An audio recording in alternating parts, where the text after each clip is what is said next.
Kencha Bomo, Peters. Okay, now watching my former video. Man, if I question, I'm going to be able to Chidi Igbo, oh my man, okay. Iti yalom stars, this Kokum ne Musike. It's J.C. Collins, Uche Best. Came for them one more. Ike Pentecost, Gozi Awadi. Awadi came for them, Oye Romania. Gozi Award. One the more than Kunyale, no one for them. Madu Ike nice. Agwezo, if you quiz na arena, somebody. Asameluwe. Awadi. Ike Pentecost, give them in a Bangladesh, the bangi. And I question the stage down.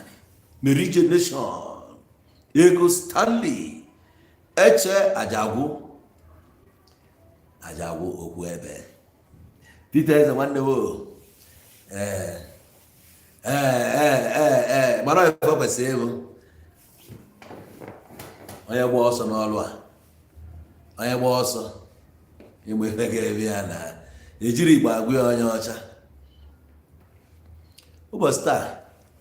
If I have a book or the ma, and then when I Ebana asked the Ebana war Odanya, and Ebana war Ivana where Odanya, and I did choose Ebama. Exactly. Oh, you will come, which are refuned.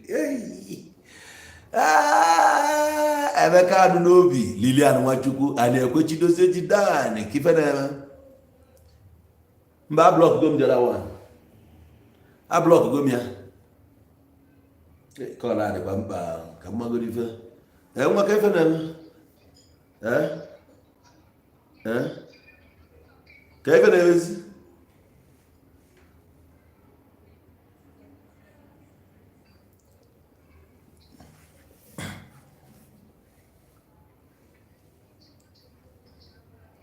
What I can call it, and I'm live, get that message. I watch you. I miss some watch you. No, boom. Nobody would answer call. Oh, if I never called them. Oh, well, one day when a problem na Dubai. Yet ago. One day when serious problem. And I come room the thing. So, and I call him the 10. More can I get good here, because I have a me who can manifest new. Me put the full gist. The guys know they know where map. Where will he land Diana? A bully I got no. And that's the boy with the only son. Yet he was born, I think, 99, according to Nya Nagwame Fano. So, I got me put alone the story of man. The Oyana Kawabo, in case, yeah, I'll get to that. So I got the full story. Onye sinu no map, so I seen no not way, some way go see him. So the guy no in coma. And then we're going on a bill for an guy water today. So I know the farmer man never for one idea. I go square passport to the guy. So can you water the story to Oyabona? I'm a live again. I go see bring up. So if I have ever once you die, thank you, Mundam. Every other massive any ever once Oduanya. I saw ever now wobble Oduanya. Came on if a teacher no Nancy, it would be another day. So ever now once Oduanya, I dare 10 years. I never you will lose it in here. Or bolo get hit in Anyaga. Anyaga the canyon, allow go do said. Unculus, star. You got no unculus, so what call the Judy man unculus, channel I have by Chanine. I want to get a day where your programmer. You be never in share the program. Yeah, million and many opal. You get a good.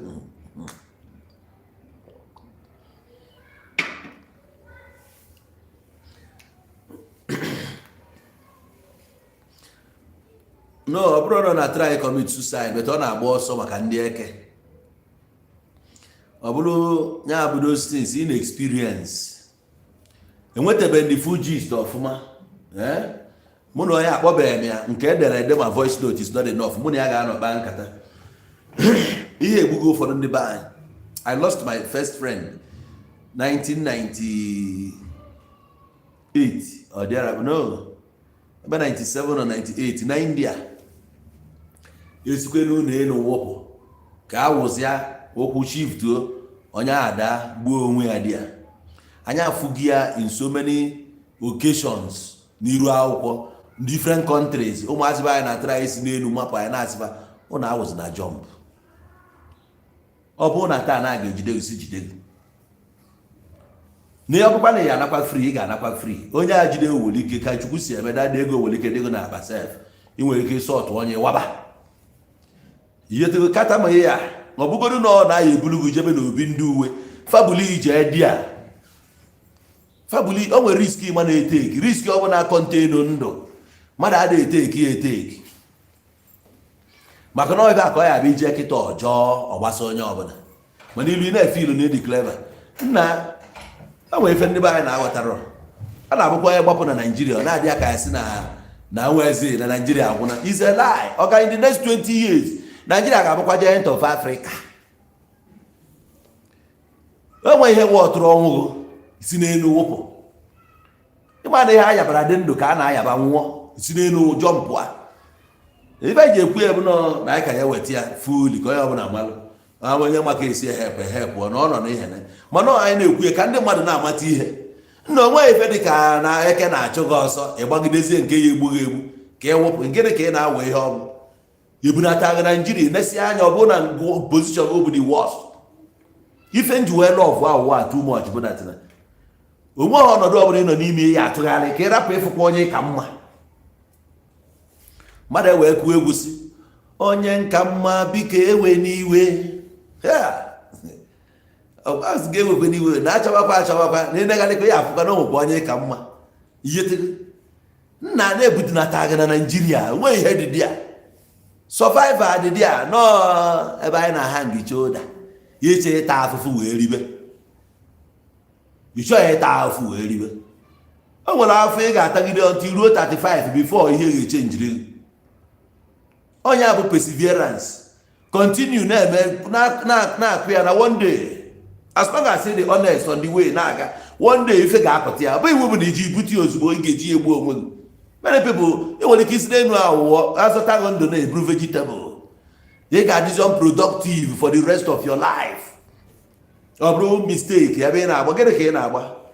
Onye na-achọ dị ka ebuna ya ebuna sef ndị eke na-agbara ya ọsọ. Anyị dọzi nwanne m akụ ezugharụ na asọmparị na wafọ yi o. Na ndị mmadụ aghọtara dị. Ị nata Naijiria ị na-ene anya. O nwere ndị nata Naijiria wee na-asị na ọ bụrụ na fa anwa na fa gbahapụdo in the first place. Nwanne ekwu na hapụ ọpụpụ April add something to your life.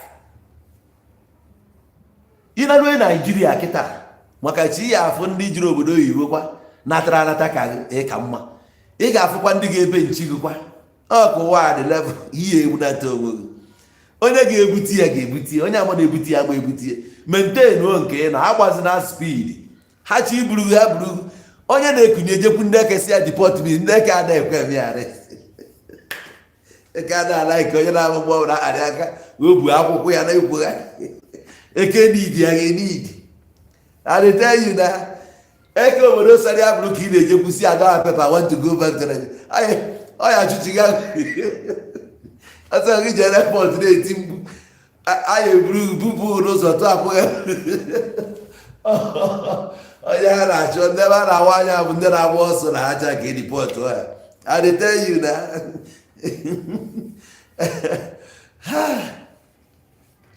eke a na-ala ka eji akwụkwọ. Ọ na-achọ ndị a ga-ejide asọtụọ. Ị na-agbagharị obodo oyibo a na-amụta ya amụta nọ na bụ unu jesi ọfụ na-adị unu ka unu gbaba oke speed. Ị na-asị ya eke deport me. I don't have paper. Take me back. I want to go. You know, onye ọsọ aghachi ụda anyị achọ ebe a ga-achọ ebe gị nyefe ebe a ka gbara ya na-eme ebe a ije na-agbagharị gbuo onwe gị on the way n'ụwa a na-asọ ka gị na ụwa na-agba gị ịnwe ọkịta anyị dọnsụ a na-ebe ịma egezikwa egwu ya anyị dọnsụ onye ịchakoche taa ezi nwamba onye gba ọsọ n'ọrụ nnie ịnọkatị nwụọ ọfọ gị ụwa na-atọ ka gị ha ndị nzuzu ka nkụ ụwa megide megide ịma ihe ime one iyi akakatakwa epụtakwa ebe a na-akụ azụ ịnakwa ha ofu ilukwu ebe imekwa pọinta nke get away you can do it tapụ ọ dị ya nsọ iwu m na ị ga-eje bari ọgwa ọ bụrụ iwu taa ofe akwụ a na-esi esi kwenwe ya na-ele a na-akpọ ofe akwụ igotekwu ya ịbanye na ọbụbọ ịgba akwụ ịchọọ rice Abakaliki iri chịkọ n'ihe ọnụ ofe akwụ a na-esikwe na be gị na isiri ya get away na-ezuzu ya n'ala ka i wee dị ka imoni ijiri akịta imoni atụgịrị ya nwere peace of mind ụmụ wee zuzugbuo n'onwe ha ka anyị jee ebe a na ihe na-ahụ ya isi nwere ike ọ bụrụ na onidiri 800 million naira kịta anụ onidiri weta ya before 12 echi ka nwa ma ga-alụbanye ya na kọmpani godo ọgbakwuji ife asị ya na ihe eji ebe ahụ 200 million ọkpọ n'owe Igbo si ahụkawarị ya weta 30 million hapụ aka ọ na-ekwugharị ọ na-eme kọlụ o megide kọlụ o nwere ike banye mgbere taa ọ bụ na ihe o ji bụ 500 million ị gara afọ 350 isi a na-ekuwa ekuwa kekwa obi kuba na-akwụ ego onwe ya n'ọkụ ebe a ikekwa ọ bụ na obi kuba na-akwụ ego onwe ya n'ọkụ ọ na-ege ntị nọ na swank doors akwụba ego onwe ya ọ na-asa ka egbe ndị a dị ebe ife na n'ife na-agụ ya na-enwere achọkwa ịlụbanye onwe ya kịta iwe na-asị ya na owere nwanne gị siri na enu wee wụpụ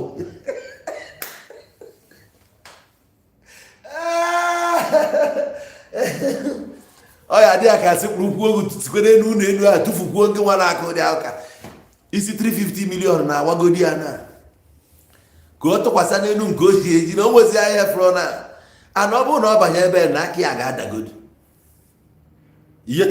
ya nwee nwee ezumike ego ya niile a kịta ị na-arụ na ebe niile ọ na-ekwo ego ya niile a kịta ya nwa nwa na-afụgodo ana o nwezi ya nke o ji ha na-achị ka achịkọrọ ihe niile a wee konye n'ọkụ ịmakwara a na-akwụnye n'ọkụ ya ka onye ọbụla na-achọ ka ya konye akwụ ha na n'ọkụ ịbanye ego so gị nwa na-achọ igbu onwe gị na onye ahụ ị na-eme ka ije dị ka ya ihe onye ahụ bụ n'isi ebughị ya were nwaanyị agwazi n'oke spidi a tiri anyị na high jump oke spidi a mere anyị nọrọsịa ntakolu everywhere anyị nọsị na mee na ebelụsịa onye nọrọ ebe ọ nọ n'igwe ọkụ ụfọdụ isi na-eme ha mgbali ebe anyị igwe ọkụ ya dị ị na-asị ya n'ọrụ họteelụ n'elu onye ebe họtel ị na-akọ akụkọ họtel o nwere ihe ọ na-achụkwa dọkịta isi na-agbali ya agbali more money more problem welu nwayọọ isi kara aka na-ebu ogidi o nwere isi nke isi gị ga-ebunwu nwee nke isi gị ama na-ebunwu were nwayọọ na ife niile a na-ewe ya level by level na-agbago level by level iji eje obodo oyibo ihe bụ mkpa gị obo ka i buru ya ndị nke na-ejebe eje ihe bụ mkpa ya bụ ka e gbuoro ihe oke ite ihe ọbụla bụ ka e buru ya n'ike nya debere di society mụ na gị si n'ime ya pụta etu anyị nọ kịta special interest ahụ ị na-achụ ịgbakọgo the consequences of ife ahụ ị na-achụ both upon your life and the coming generation, people that will take over from us now. You now consider ndị a email nke ife a wee dị na ka iwe bute ego ya na-eme na ọbọdụ from na Igbo onto Igbo in general different localities ebe mụ na gị si wee pụtasịa kịta anya damejie na saiki ụmụazị ebe anyị na-achụ ego godo ngwongwo ife dị na so insecurity ọ bụ mgbe eji gba mmadụ physical egbe many things etu anyị fụba anyị si wee dị many things na-eme na be anyị bụ that na ị na-anya fụ that na anyị contribute much in the quest for money. ụmụazị anyị adịghị secured ọ bụrụ ọdụ mgbe eji agba egbe ma ndị otie mental wise fadro secured emego ha exposed into so many wrong teachings many wrong ideologies if that fadro secured kịta na Hard is prone to attacks. They don't know where to start from. Confusion everywhere. Onya bụ n'ịbata n'ala Igbo. Nke nwagoro ebe ọ bụla ị nọ na enwe phobia n'ogu n'ime concerning n'ala Igbo. In affair as terrible place, terror all over the area. Those people living there, they check go their mental how stable their psyche now. When they talk, now Africa has their reasoning, everything about them. Most times, if that run away with you, people they frustrated, a lot is happening. So for us now to fight to secure it with our civilization, for us to secure that place, for this one, anything I planted, there, germinate for them. Anything I committed, there, repair the consequences. So there are many things that we need to put into considerations. Anything I achieve, any agenda I achieve pursue, anything I can put into consideration. If an element in Nigeria but I don't do all the time, not call for Igbo. I make Goku Biafra and After mass on your job because even Jamaica Temple that now is secure Tamwa Igbo. You have secured everything, no one. Those people are not on the blocks, needs you. Fetch there at the forefront. Give one bunkeno hanso, Hagane Negalanya. Give one Gamefa influence. Whatever in a Mefa Gane follow. Take the lead. These children now are growing up in a society. Terror all over the area. If stop from joining, if no. How are you contributing to put an end to it? Can you find a fuse in their mentality? Can you find a teacher on the sides? Most of them travel form go border. They don't reach to Dindin or no. And what a channel can communicate. Even if you find yourself in the same WhatsApp forum with those people, you don't like talking. They are not in your league. This and that. Okay, your number. Well, it's not helping. They are listening to hear from you at least once in a while. In your fan model, this. Anya forgive you now. The one who goes to where these ones are coming up. They look up to you, but you are not contributing in any way. The silence now, the silence everywhere in Igbo land. In nation, no one the best. Can you contribute positively or negatively? Can you when uncle is not there? Can you that young girl that compound game? Can you gabu ona yebu atuonya as not to commit or make something? For the family first instead of you would legacy now no debe. Can you find a to protect that name? You are not there, brother. 10 years, you are nowhere to be seen. I had a war all the time. Insecurity. We contributed much to it. Somebody was lured with money to go into all this nonsense. Somebody was forced to join this league. And our communities were happening, you were not there. If you were there, you could have stopped it. If you were there, you could have stopped your brothers. You could have put in them that sense, talk sense into them. No, you don't do this. You were the idea of what you know abroad, which the family can come together and see what they can make out of it. Family elevation program. We will introduce everywhere. Who will introduce it? You, of course, as somebody to go outside. For how it works outside. The champion lawyer here. Charity begins at home. We are not even thinking home. When I came out and said that every single church in my community must contribute to one project, at least let's see where our money, let's put our money to work for once, for community purpose, not an individual stuff. You might just say, this family, I could see that your son has dropped from school. I will pay the school fees. Everybody will clap. No, it goes beyond that. Put something in place. Put something in place that will benefit everyone from that community. Because everybody in that community has contributed to the growth of this church. And there is no accountability. Nothing was coming out from there. If we want to make our society stand, we must put something in place. Yes. Every day we cry, our land, this, that. Igbo land must come first. How do we secure Igbo land for this generation coming now? If you bring down any factory into our community now, I put it to you that the people that will work in that factory will still be this generation coming up. You see how you could have allowed all the children coming from your community to go into robbery, prostitution, and different kinds of nonsense. But because you brought this into that community, everything is changing now. Every damn guy in that community is coming to work in your factory. In that way, they can see how they can manage their budget. But when we can't find one in our society, you are breeding a ground for criminology, for prostitution, for drugs, for every bad thing. It must happen there. It's not everybody that will like to join cultism. And somebody somewhere making him see a reason why not to join. But when there's nobody there convincing him not to join, he will just join them freely. And before you know it, every damn guy in this community becomes a cultist before your eyes. So when we are crying for insecurity, I want you to know that all these things are those monsters we breed them. Because we were sweeping them under the carpet. Before you know it, it has grown and become a monster. Turned around now, started hunting you that bred it.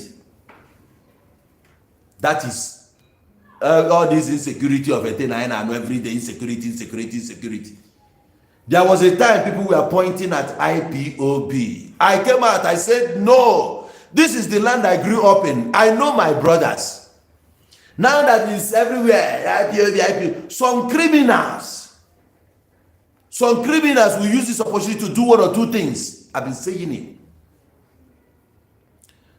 Before the birth of IPOB, before the birth of Mazob, before this whole Biafra stuff, Ani Igbo has always been like, they will tell you that Onitsha is now a no-go area.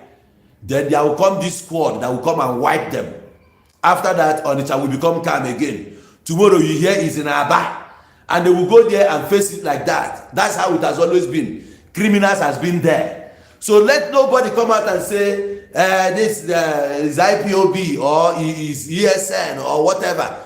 We still have criminals. We have kidnappers before now. People are there and they are our brothers. We can't claim we don't know them. All these people, they came from homes. Any community that tells you or claims innocence of not knowing or ignorance of what is happening, that we don't know that this is our son, is a lie. Every criminal in the society is known.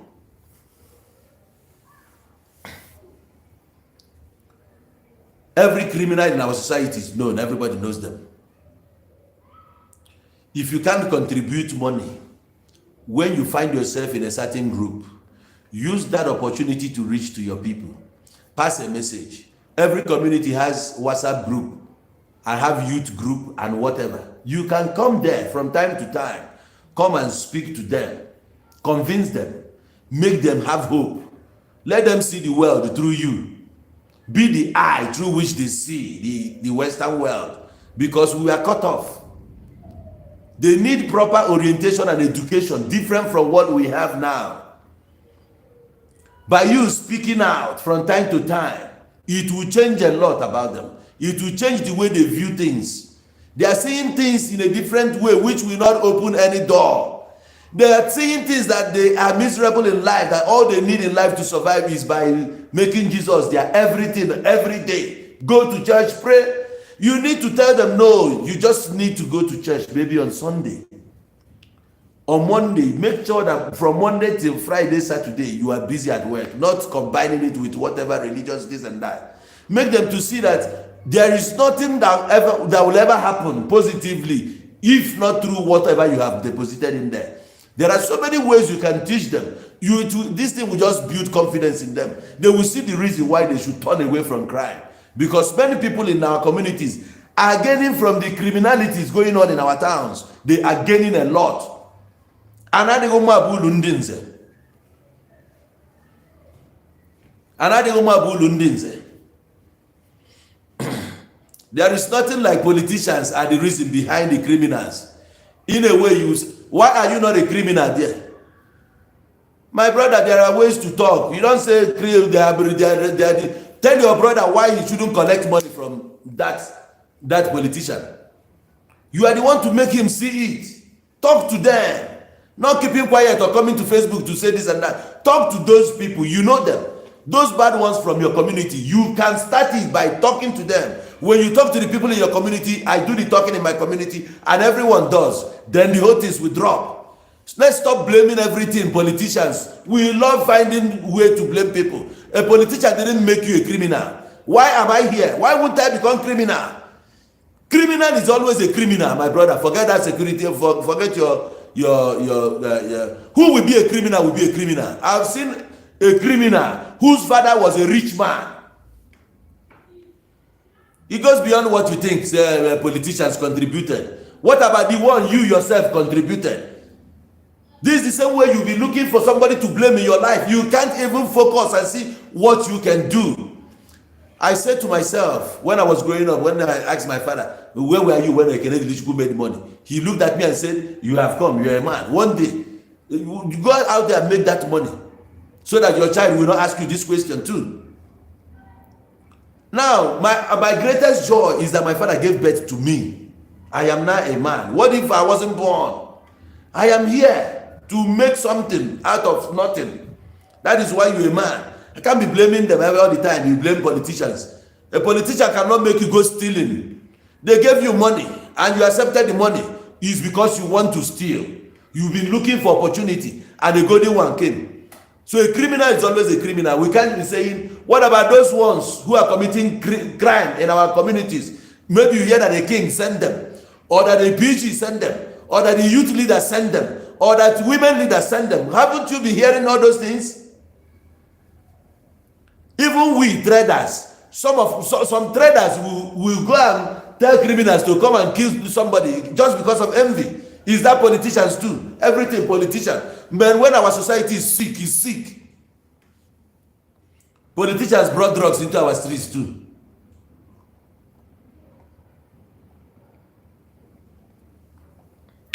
You see a young, beautiful girl prostituting on our streets. What is her reason? What is her reason? Tell me. You see a girl that is not beautiful, having a good handwork somewhere, busy every day working, making her living. We love having excuses. We love excuses. Excuses. That's why they say that dramatization is an excuse for failure. When somebody has failed, he keeps looking for whom to blame. We can't be saying all the time that politicians, yes, they contributed. Then what are we doing? What are we doing? You have traveled. You've gone to school. You have learned things in life. Teach these young ones. Don't create barriers. Open the doors. Embrace them. Embrace them.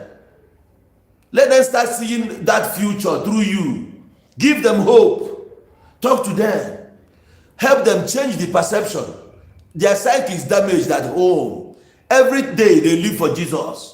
Yes, both our boys and girls, they are not seeing the reality. Some went to school. They never paid attention to what they went there for. Because now they can see that there is no job in the country. Then what are you going there to do? How are you changing it for them? How are you talking to them? What are you showing them? Have you been able to discover one thing that can help like more 2, 3, 4, 5 people? You've been abroad. Have you discovered something that can change the life of 5 people at home? 5 alone. If you have not done that, you are not contributing. If you can change 2, 3 people's life over there, you have done a lot. Because that 3 people can be an influence to another 8 people. In that way, things can change. It's not about shouting that we must break away from this country. We must stand on our own, this and that. Even while we await that, what can we do now to help these ones coming behind us? What are we doing? What are we promoting? If you make a post that is educating, nobody will go there. We are only waiting for gossip. Gossip, gossip, gossip. Once it's gossip, I woke up this morning, see messages over Mercy Johnson's post. That's where people will comment. But put out something there, nobody will care. That is the society we live in. And the ones coming up now, they will be the worst. Am I think now what for you? About if I need focus, get up, if I need to can no nya zuohi, no nya grumman, na aga from nude onya, and I went message onya no nya, and Anka leaky. So say if I can after them, you were different about nobody, one actually man. Yet I say na ba anyị develop ana make it ana eme anyị nka ana eme anyị nka every day ana eme anyị nka ana eme anyị nka. What about the rest? There was special love ana enye ndị Yoruba since nka ya karịa nke egwu ike egwu.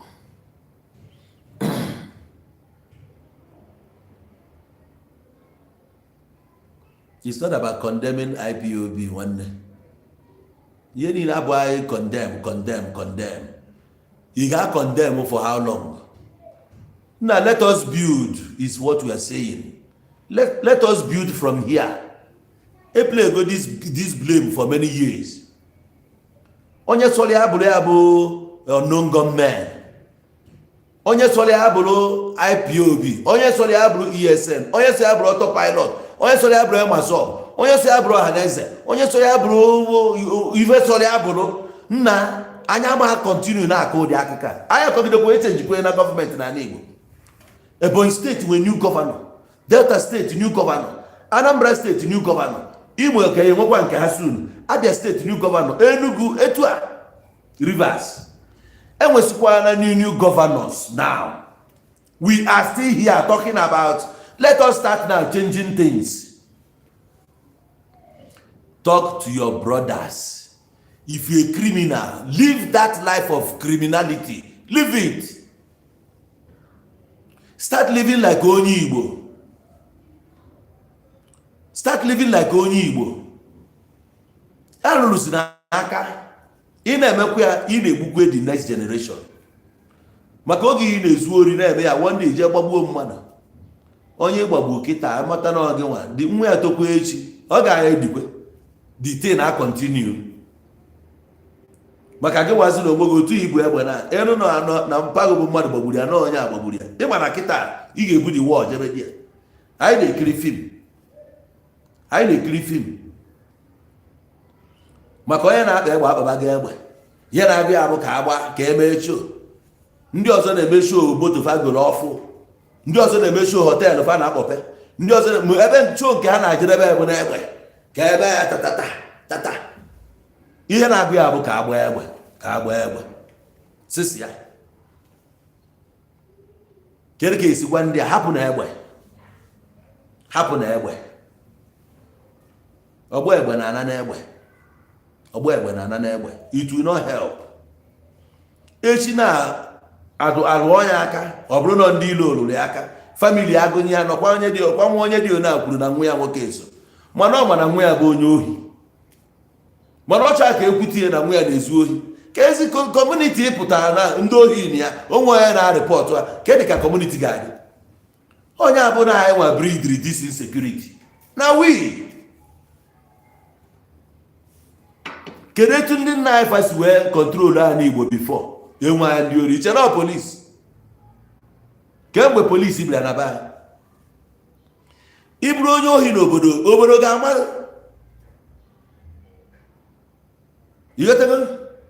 obodo ga-amaghị na Igbo ezigbote onye ohi obodo will excommunicate you even to tell you na ha ma na Igbo onye ohi ha ekwugo na onye ọbụla bụ onye ohi na be ha na-aga egbu ya egbu obodo ekwekọrịta na onye ọbụla bụ onye ohi ya na-aga egbu ya mbọsị ahụ obodo niile ga-ezukọ na be onye bụ okenye obodo.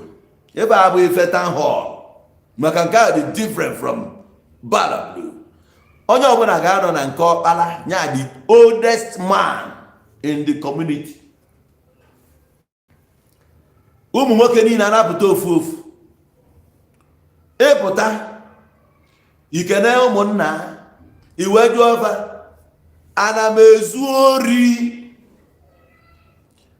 Facha wee sị mba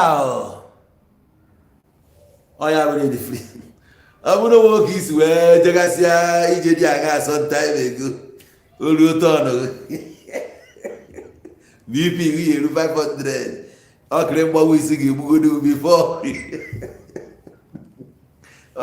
ala ka esi eme ahụ iwe tie ana m ezu ori ọwa na-akpa ọya n'onye anya ọ bụrụ ikili fimu Goliath na David ka akala ọgụ ndị Filistine ka na-akpagodo nkata maka na Goliath jụ kedu onye nụ na-ewepụta mụ na ya akwụ ekwasị ya wee n'anya ụmụ ya ọfọ tụgharịa ka na-ajụ ndị ụmụnne ya ndị ọcha na-egwuregwu ka ebere ebe a ha ya gbagbarụ na ha kpọpụtara m onye ọbụ bifo ọ na-atụgharị David agbawago so oge David gbalụ Goliath daa ndị Filistin aghọta ihe mee na itego ọ na-adị ya ka ọ bụ ka ejikwurekwa onye atụgharị onye ene nna ugwu Goliath nwoke a na-ajụ oyi o atụgharịkwa abụrụkwa na David ka bukwe katapọt n'aka onye ọbụla nra ọsọ narie. So otu aka ọ na-abịa pụta itie ana m ezu ori onye ọbụla akọgodugu that moment. From there ekolugu n'elu ụmụ okorobịa ewelugo ozugbo agba gị ụdọ debekwa gị one side emegide that day. And ọ bụrụ na n'ime travel eti ego dị tini wee mee travel ama niile ezu ori a ga-eche gị ụbọchị ọbụla ị nata ka ị ga-agago. So etu a ka obodo ga-esi welụcha ndị a niile debe abalị a ga-arapịa ka ya na nne na nna ya na ụmụnne kpaa nkata. Ọ bụkwa ụmụnne niile nọ ịbịa onwe ife ọchị ọgwaghị ịwaba unu mbọsị akụrụ fụrụ ya last and after corona si bụ the end ama afụzi ndị agha anyị again ụwa ga-eje oluo na Jizọs abịakwa ọzọ ihe ịgbazi mgbe oge ji ya in the year so ọ bụrụ ya ka esi esetụlụ ya oge ahụ nwa anụ na-enwe insecurity. Onye bụ insecurity nwa ada akụ ụdị aka akọ obodo a na-aga n'anya ya dị very healthy, quiet, peaceful. Ị nwere ike travel anytime eche travel ichi ile ife na-ele ife iyetego mana kịta na ka ọ dị ọ bụrụ na anyị mana that system dị oge ahụ ka mma then we have to refer to it. Anyị malụ ndị ori ndị otu anyị bụ nsị ndị ori. You don't spare him because no nwanne gị. As long as you don't spare nwanne gị, you can prove it. You put it. The society will continue to bleed.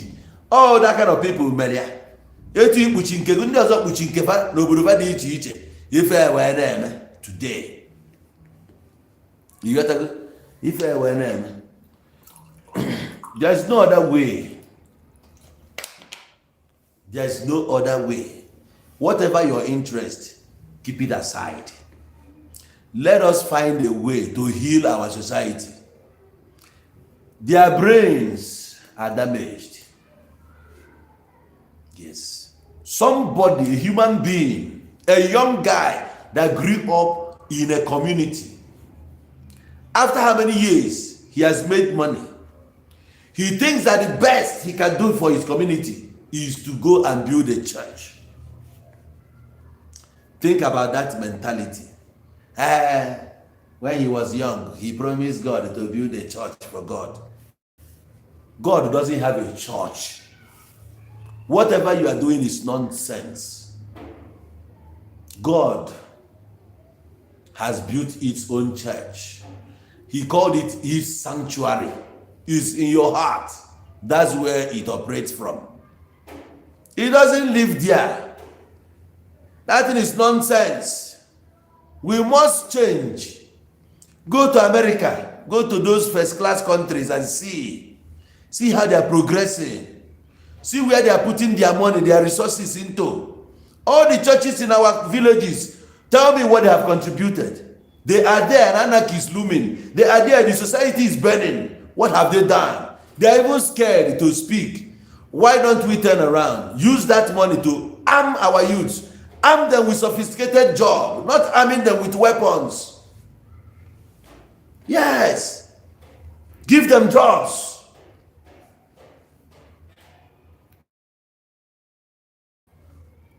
When you continue buying guns, giving them, what do you think they will do with those guns? What do you think? Give them jobs. Those countries our brothers are traveling to, when they go to that place, they've always forgotten that they were once criminals. They were there working now. They got busy with their life and they're moving. Today their life is stable. I told you once that if you want to end church, if you want to end it in Igbo land, give people jobs that will pay them 2,000 naira per hour. On Sunday, the church will close down. Nobody will see. Imagine in a household where we have 12 people, and those 12 people went to work on Sunday morning from 8 a.m. 8 to 12 is 4 hours. 2,000 times 4 is 8,000. And they went from 12 to 6. Another 6 hours times 2. You see how much? See how much they're going home with. 10 hours. 20,000. Just Sunday. Just one Sunday. 20,000 times 12 people from that house. Is how much? 12 times 2. Is it not 24? 240,000. And that family that earns 240,000, how can they complain of hunger till next Sunday? They will even forget about praying, because what you are praying for is here. You are praying for money and the money is here. How did it happen? Because you worked. It's because you went to work. At the end of the day, you got paid. Only Sundays, 240K. And now, that family that got 240K will spend at least another, at least 100K buying stuff that they need, buying food. So the money circulates within them also. Nobody will cry for money anymore. Nobody will continue praying. What are you praying for? You are sick now because you don't have money for medication. Had even there's money, you won't be complaining. What are you praying for? You go there to pray for healing. That healing, you need medicine, but the price, you can't afford it. They will tell you that this injection will cost you take 4 injections, and it's taking like one hours, and it's 20,000. You think about it, 80,000. You don't have it. What will you do? You go to chemist and mix medication of 1,000 naira, 15, Antramax, and whatever they call them for malaria. You come back home, next tomorrow you complain again. Every day. And you keep buying these medications, 3,000, 2,000, 3,000, 2,000. Continuously for 2 months. Check it. Equivalent to that 80,000 injection. And that 80,000, had it been you spend it there, it would have saved you for 4 months at least. Check them. So when you are building churches in our communities, don't think you are contributing to our growth. You are rather making these people poor mentally and even financially. On Sunday, they will go to church. 12 people from one household. If they give donation of 100 naira, what is it called? Weekly offering. 100 naira times 12 people. 1,200 from one compound. Check 1, 2, 1, 2, 1, 2 times how many compounds they will come and donate that money to the church. Now the church will package that money, take it away from that community. You wouldn't know how that money was spent. MMM is even better because this is MMM in disguise. So who can teach these people? When we teach them, you join us. It's a crusade. This is how we can liberate our communities. A guy approaches a woman. He's serious here. And you are telling him you want to go and discuss with your daddy G.O. You want to ask the Holy Spirit first. What mentality? A European guy, the guy that returned from abroad, hearing this from you, he will know that you're a big problem, because trying to convert you now will be a problem. He will leave you. He will look elsewhere. You will still go back to church and continue praying for husband. What kind of husband do you want? Anyone that comes, you want to ask Holy Spirit. Anyone that comes, you want to ask. And you know, we men, we are jealous. Any man that likes you will not allow you to just marry like that. Especially when you're having this thing with your pastor. Most of you know what I'm saying. You want to go and ask him, for what? You want to talk to Holy Spirit, for what? Which Holy Spirit? You just put yourself in bondage. Holy Spirit has directed this guy to you. Use your brain now. Yes. Holy Spirit directed him to you. You are 30 years, you are still listening to Holy Spirit. You become 50 and Holy Spirit has not even left you. The same Holy Spirit that impregnated Mary, that's the spirit you are listening to. When will you learn, oh daughter of an Igbo? Holy Spirit is whom you want to go and inquire from before you can take decision. You can't take decision on your own. Everything I left it for God. Don't live for God. You are the God. Use it. Or you might just say, take it easy, take it easy, take it easy, take it easy. Everything I live for God. Everything I live for God. You are that God. Take decision. God made you a commander here. He made you a field marshal here. Now let's see you marshal it. Let's see what you can do. Is your daddy G.O. When will your daddy G.O. go and borrow the brain and join his own? Do you know that most daddy G.O.s are more confused than you? Do you know how many phone calls they receive on a daily basis? Even government is calling them, warning them, putting pressure. People are calling, people that need help. One J is calling. Everything is calling. Sometimes they are more confused. They just tell you everything and tell you it's Holy Spirit. Leave them alone. They have a serious problem. I'm telling you, those are the GOs, they are more confused than you. They have their own family to take care of. They have their ministry to take care of. They have their,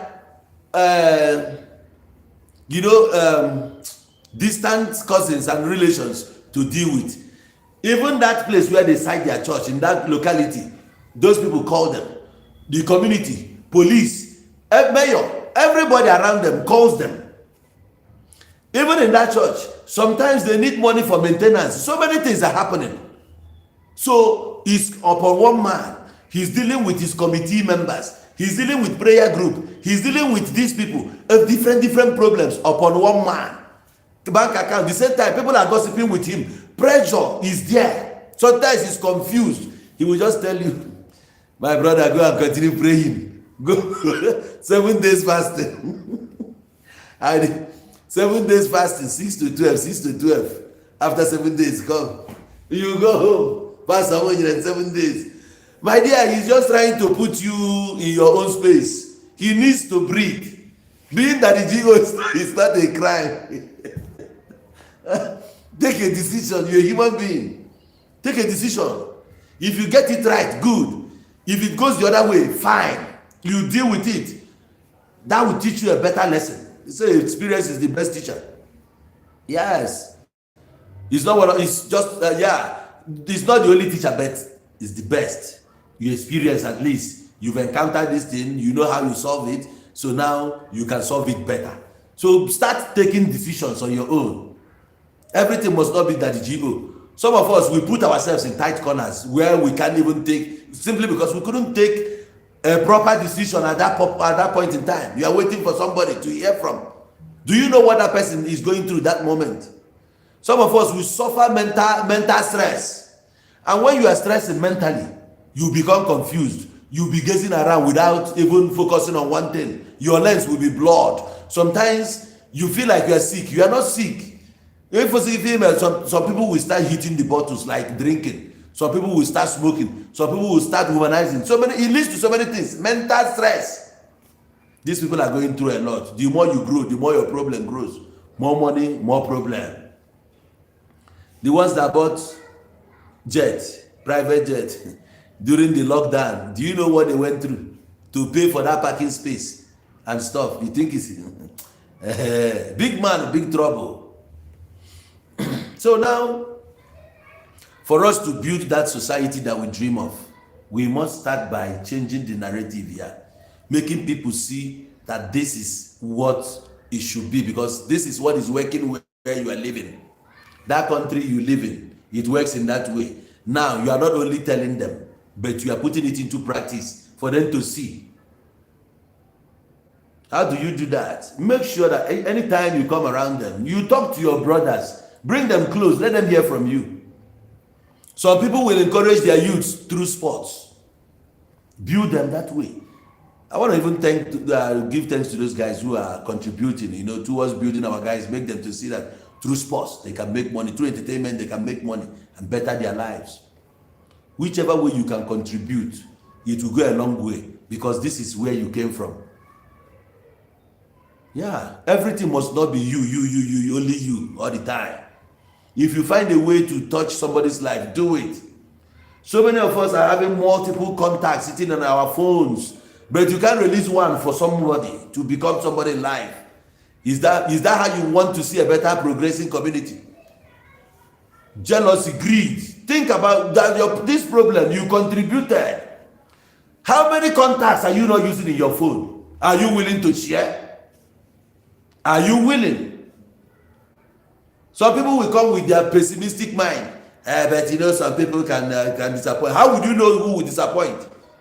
There must be. This is life. You are not doing everything to favor you. Some you do it, gain. When somebody eats through you, is another way of contributing. Talk about these people. Have you talked about yourself?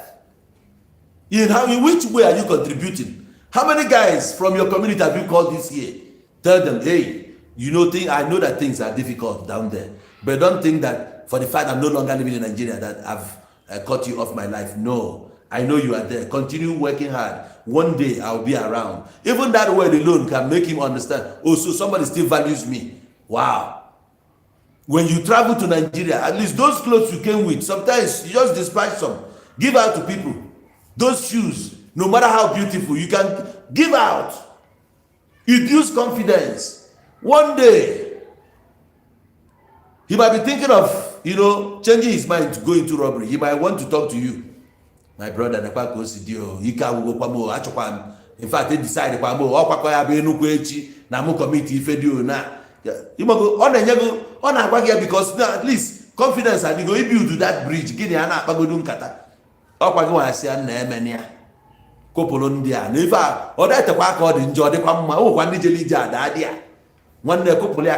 From home. Pugodu amagotu odi na aru mmenye nkwegu 20,000 wale amagodu moto obulo onicha jigodo ebe a pugodu 1 week onwe onye ga-akpa na nke ya kwuo o pugodu jekwa onicha ahụ kpagharịkwa perception na change 20,000 can change his life with okwu igwali agba 20,000 naira can save life. So that somebody value ya. Wow, my brother, I will go out there, my man. You will see an okwaya tumuji. Nene put that challenge not to moji more of my bar and atuji. On a man abiding an oku, no more of my nyaba near papa. I will get more of my.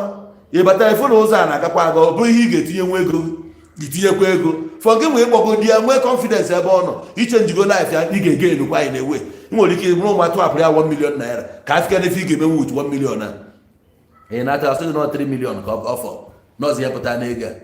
If you go to commit 3 million, not about 7 million. You make it a young bog and give one papa from him. What Abraham Madi Bureau? He man lock up, now shock about change. You know, check will be Africa by way change. I got women Nigeria change our perception. I got no way back. Obuna build Nigeria from 1970. Ebuna build Igbo from 1970 to 1990. nwanne m onweghị anya ma na-emenwe otu anyị nọ from 2010 to 2020 ụdị ụlọ alụ n'ala Igbo alụbeghị ya before. Anọ sophisticated modern houses ka anụsị nke ikpeazụ a teknọlọji a na mmadụ anwụ na mgbe ihe na-ahịa ahụ wondụ ọ ga-adị mma Chinefu ihe ọfụ a na-apụta ndị nọsi obodo oyibo na-afụ ihe ọfụ a na-ewebata sola anụnwa kịta many communities na-afụzi ụzọ na-atụrụ sola so akụkọ Mama Ngozi na ndị ya da nana transformers kwa na transformers rọ individuals na-emezi ya iche ka anyị wekwa pesi ya na-aga in the next 20 years ana Igbo ga-abụzi oo ya nna not even up to 100 years na ndị anụ wee build gokwa onwe ha again. Etu a bụ na alụta ofu gbalie ya alụtakwa ofu agbalie ya ihe anọgo n'eluigwe mana a na-alụta ana ịlụta 2 ekwuruzie n'enu 2 a wee na-alụkwa 4 ịlụkwa 4 ekwurukwa ifukwa ebe ịkwụ wee na-alụ ihe anọ na ana na-edream for 20 bido na 1 ibido na 1 anyị ga-ebido bụ ichenji bezi narrative na ala Igbo already nke na-eme exist na ọ bụzi iji blame bụ ebu egbe a ga-agbanwe ya nwanne debe egbe ka anyị mee biznes pụta n'ime ọhịa ahụ ị nọ pụta na kampụ ahụ pụta ka anyị mee biznes. Onwe onye ga-agba pụta na Ọnịcha otu Ọnịcha dị kịta o ji ejenwuje buru ofu bọndụ jeans o buru ofu bọndụ ọkwụrụ n'egwu Sokoto road ebe a n'anya ọ bụrụ 1000 ka ọ pụta 1 bọndụ o ji 10,000 ọ bụrụ ofu onye nwere ike igoro ya 5 onye agoro ya 5 ọgwụ o buru ọzọ esoro m lee ya n'Ọnịcha eto e nwere ike lee 5 bundles 7 bundles o dipendụ ụdị jeans ibubute ma akwa ibubute mgbe ọ kọrọ ebe a 2-3 months na obi apụọ na village ọ na-anatazi na village ọ na-anata ya si ebig na yotago ọ na-anata ya si ebig a na-asị na onye apụkwala ụbọchị a mgbe ndị ọzọ fụ na onye apụọ na mee ike guys emegharịbakwa ihe abụ n'ihe echenji bego anyị nwa ga-echenji ya onye need ya gọọmenti gọvanọs niile a na onwe nke na-abịa ibi ya onwe nke ya abịakwa echi ga-abịa nye anyị datin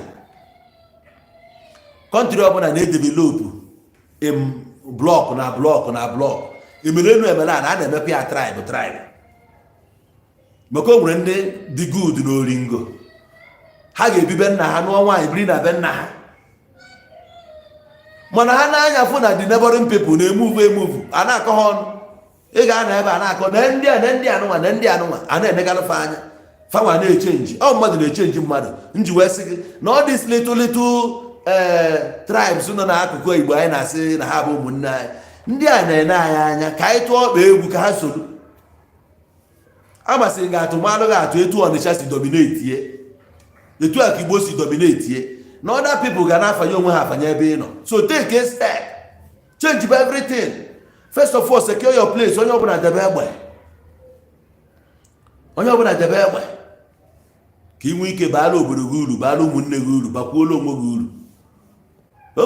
Onwe ba onye nwe apụtara sị gị na ifuru na ha n'ọkwa onye ohi anụnwa anụrụ ya na mgbe ọbụla ịpụtakwa na na-anọkwa ya steeti ada aka odi aka enwe egwu anya ekwedị abịa rụọ ọ na-ezu ezu ọ dị taịm ego ya bụ ka ego ohi si abịa bụ ọbịa once erie ya once ya ka eji sị gị nna niile erikwe ka onye ohi ọ na-eri ya na-atụ egwu ọma ma ya ejiri ebe ọ na-eri kama ọ bụzie na ọ kparị ụmụnne wonde nụ na-agba n'ụlọ ahụ ọkụ ọ bụrụ ndị o zuru ohi ji iwe wee bịa ndị o gburu nwanne ha asị gịrị amụ ya ọkụ ihe niile dị na kọmpand agba ọsọ ọ monsta unu brid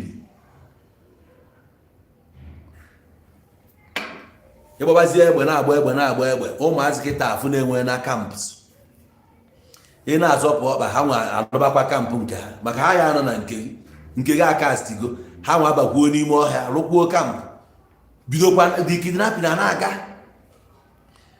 ọ na-agakwa maka na anyị fụrụ ndị na-eme onwe ihe anyị kwuru anyị gbachite nkịtị so oke ka esi akọnvinsi ndị nka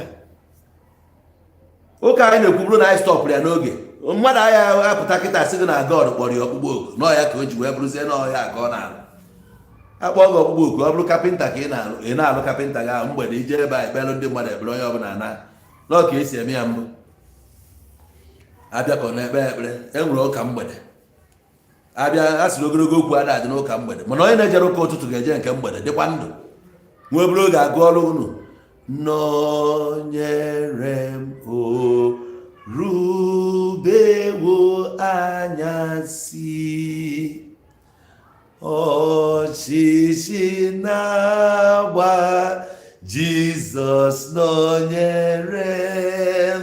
Agụbịa agụsịa onye ọbụla na ụka bụ ụka.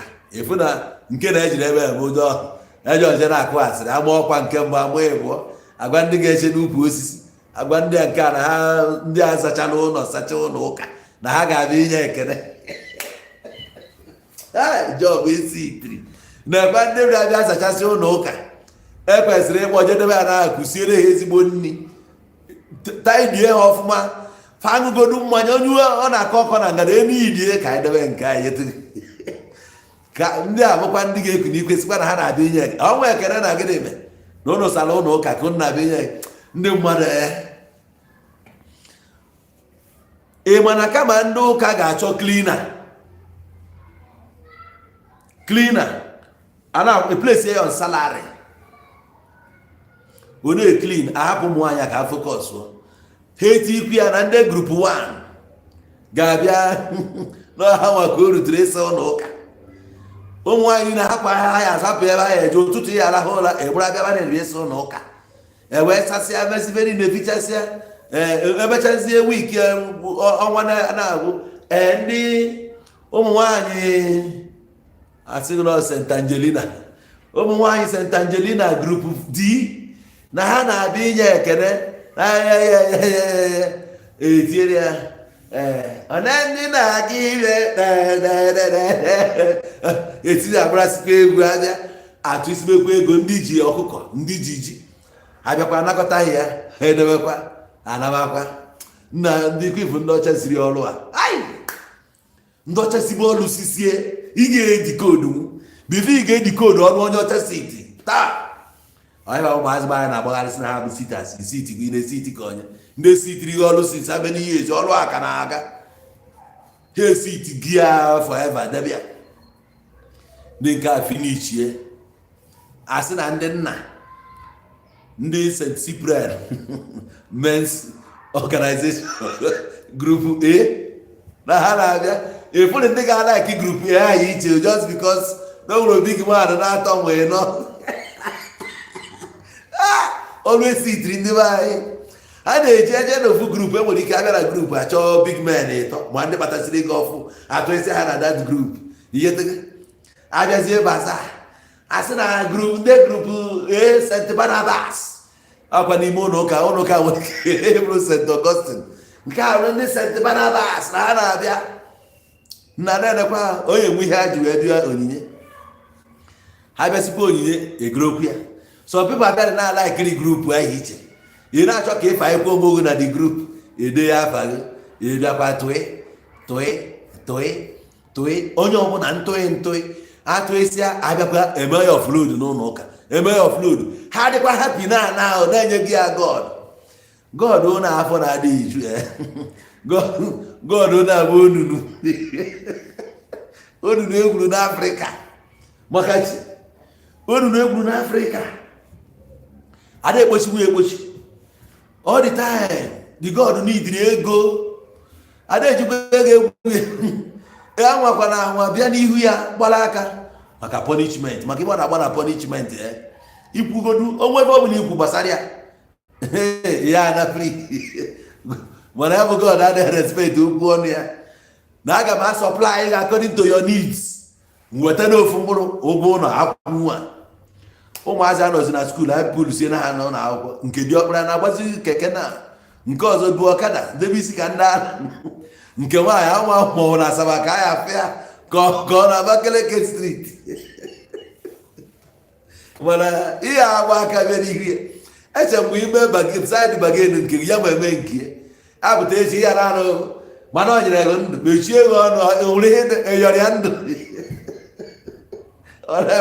na ọ nyere ego na ọbụ ya akpara ndụ ọsọ na ihe na-enegosieti ọrụ onye dị ndụ ka a na-enegosieti na-enye ego na-enye ya nke a na-asị ma na-ede ndụ ọ naghị ndụ ihe dị ọkpụ ndụ esere ede ndụ mara ịkwụnye ụgwọ akwụkwọ ụmụazị iri nye nri ọnụ nke ga adịghị ijekọta arụfụ ebe a kpọbara akwa si ka igotere ya mmadụ igo na nke mgbe iguru akwa last enwe ya bụ perfume ya si fium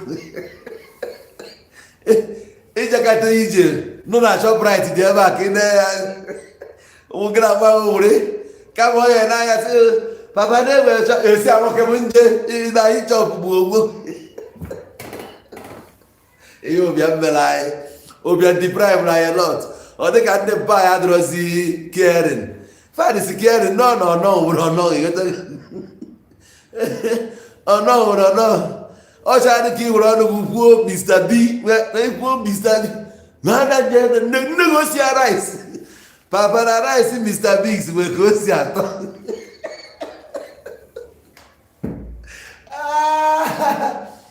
ọ dị ka rice bazaar ada ejiri rice bazaar egwu ụmụazị egwu ma ọ bụ na esi rice be ha mana ha n'idiri ya mana onye na-emebe ọfụma ga-akpọ ụmụ ya debe ha ọfụma na-ete ndị a na-adọka anụ ọkụkọ nke na iwe ahụ weji ọrụ na nna oke ọkpọ ịrata anụ emenugo nna goyi god n'isi onye a na-emere goyi god n'isi ka ị na-asị ya na Jehova dịrị ya na mma ọ na-ekwekwa gị n'isi ịnwe ara ya bụ nwoke a n'oge protest kama na ọ maka tret sie na-ada ekwu ikwujọọ Jehova gị na eburu ya Jehova ga-arụ ebe m nọ send ti aside m ka ndobi ya n'ọnọdụ ọ ga-anọ ọ mmadụ nyepụrụ mmụọ nọbi ọnụ ụtọ iweta iwere yes iweta iwere mgbe ọbụla na-akụghị tretin na-akụghị tretin na gịnị eme gwa ya nke bụ eziokwu akọghara gị onye je chiri awụrụ chi ya sizie ya dị chi ya na-agbagharị o mechaa kpọọ chi egwu ya ọkwọ na awụghị na ahụrụ gị ebe a mụjie ochi ya na-ayị ya donu ya nyere ya ka ya nwee ike ịnachighị obodo mmụọ gwa ya na onwe ebe ọ na-eje na ya na ya ga-ana ebe a famesi rich agreement eme negotiations ya ka nyesiri ime ememe ọ bụrụ na onwe ka o si eju ọchị gị ajụjụ gịnị ya renew contract yes maka na mgbe ị na-echetasighị ụmụ mgbe ọbịa gbajuo dọrọ igote mmanya kịta atụsala ya ị na-eche ihe ndị mmadụ ga-ekwu mana onye a wetara ya tụsala ya mmanya kwe na aṅụ mmanya igote nri tụsala ya iji eme mmanụ ị na-idiri ka gịnị ya maka na onye ịbụ ịgbagharịsịkwa ife niile na-agbagharị the truth nọ dị ya ihetegị ya bụ na ihe ebu nwa ọkụkọ jee n'ụlọ ụka ọ bụrụ ya aka ọ enwere ya kpọrọ Amadioha enwere ebe nwa nga anyị kwuru ebe a gbasara Amadioha mana ihe niile ahụ bụ ọ si yo Amadioha is also hungry ọ bụ na ọma ihe bụ Amadioha mana akọwagharịa o ji anya ụka wee na-afịa gịnị bụ Amadi n'ala Igbo akwa Amadi bụ nwoke ọha ọ bụ gịnị ọkwa man of the people ka o mean onye bụ man of the people dị accepted by the people ọ bụ onye ọjọọ ọ bụrụ na onye ọjọọ so ọ bụgoro nọọsụ mbụ ihe bụ ihe dị iche kịta bụ ihe a na-ekwu afọ ama ebe Amadioha siri na ya agba aka bịa n'ihu ya anụnụhọm ya onwebe ebe nnụrụ ya Chukwu ahụ anyị na-ekpelụ onwebe onye pụtara sị na Chukwu osisi akwụsị mmadụ ebe ka ịmaba ebe ihu ya dị ya ka eji mana ihe anyị na-eme ebe otentik Chukwu enweghị ihu Amadioha enweghị ihu ebe ka efuru irie mana ị na ebe ị nọ na-echeta ya mana nke gị osi na ya na-abịa n'ụlọ ụka ya gbara aka mmadụ agbakwana aka bịa o tiri ọ bụrụ iwu mana o nwere ebe ị nọ na Amadioha kwuru ya so eweje n'ebe Amadioha nọ ọ bụrụ na ọ sịrị na ị ga-enweta ịmara na ya bụ agrimenti gịnị ya ọ na-akpọ gị oku inodebeg yu ọmadụ na ịnọ nke ifuru mkpughe jee bụ ekene ka m jiri enye na nke m jiri okwu ya nke emere m mbịa nye ekene ọ ka ọ dị ikiri eje ebe a ijiri ejesi ya do na ọ bụrụ na ihe dị na nne n'anya n'ime elu nya aga m akpọ ofu ehi bịa ebe a ị nabazie o mezie elu gị ikurizi igburu ehi ahụ jee akwana ihe anyị na-eme n'ọhịa iji ọnụ gwukwute ka ijiri eme ọ bụrụ na ejiri kwuo asị gị kwe ngwa ọ bụ ihe gba ka isi ya agwụ ya iwesị ya na ọ bụkwa na ya amelụ gị na ị ga-eje n'obodo unu na ị ga-eje rụọ ọlụfa họl ịghọtago ka mmiri kwụsị ịda ama ndị be unu. Ihe abụ agrimenti ime n'ihu Chukwu na n'ihu Amadioha ahụ ị na-ekwu. Amadioha ahụ ihe na-akpọ afọ ahụ bụ man of the people. So God ahụ bụ God of the people. Ọ dị threat na mmadụ. O nwere threat. Bie ndụ freely. Mee ihe ka nwa mmadụ. Nyanwa n'ọrụ onwe ya. Ọ na-enye gị nsogbu. He no call you. Mana ọ na mmadụ bịazie ka o mee gị intimidate. Maka na ị nwere mmadụ. Maka na ị jiri ego. Ka a bịa gbawa aka n'alụ gị ife gị dogha ya na this thing is yours. Ma ọkwa na mmadụ bịa na-ekwugide gị. Debezie ego ka ebuzie onye asị before the people. Bochie ego ọnụ boghị ebubo ka o gbuo your image. O nwere anybody bịanụ for you. Nyanwa abụzi the last resort. Ịgbagide ruo ebe ahụ ije kọọlị asị ya na mbọsidio na edebe gị ya na aga condemn go na need the proof. Nọọsụ ya bụzi your last hope. Ihe ọbụla ọsọ ya mee mana ọ bụrụ na ị naga n'ije a ya gosikwa ụwa n'aka gị dị ọcha na ọ bụrụ na ị naga n'ije a na ị ga-eje were ofu nnukwu ọkụkọ ma oke ọkụkọ ma ewu ma efi ma ife dị na ife gbata gị n'obi na ife a ka ị ga-eji wee bịa. Ị gabala onwe gị sịsọ ọjị ahụ iji n'aka sịsọ ọjị ahụ na nzu ya etụsara ebe ahụ ị nabara na kaikai ị nabara onwe gị. Ihe a mesizie meelụ ịmago agreement ije ebe ahụ ije nye ya ihe kwere na nkwa mana ọ bụrụ na ije anye ya it will cost you. Ya ka o ji wee bụrụ God of gịnị justice. Ya ka o ji wee bụrụ na agreement dị mkpa. Etu ọ dị na mmadụ ka ọ dị na mmụọ. Nkwekọrịta bụ na mgbe Igbo na-enwe nkwekọrịta na Igbo na-aga ọfụma. Kịta nkwekọrịta adịrọzi na agreement ya ka anyị ji gabazie like this. So ịchọọ ka anyị nwekwa agreement gaba ọfụma ebuchighata ọfụ anyị. Ọfụ aha dị ile na ọfọ dị ile. Ọfọ dị ile ife niile agaba etu anyị si chọọ ka ọ dị. Onye na-eje na House of Rep amalụ na ya jee dị anya ndị a na-echekwa ya. Na nka ọgụ abụọkwa ọgụ nne na-agbalụ nwa before God of justice ime ihe ekpe n'ikpe na ezi omume. Ịghọtago?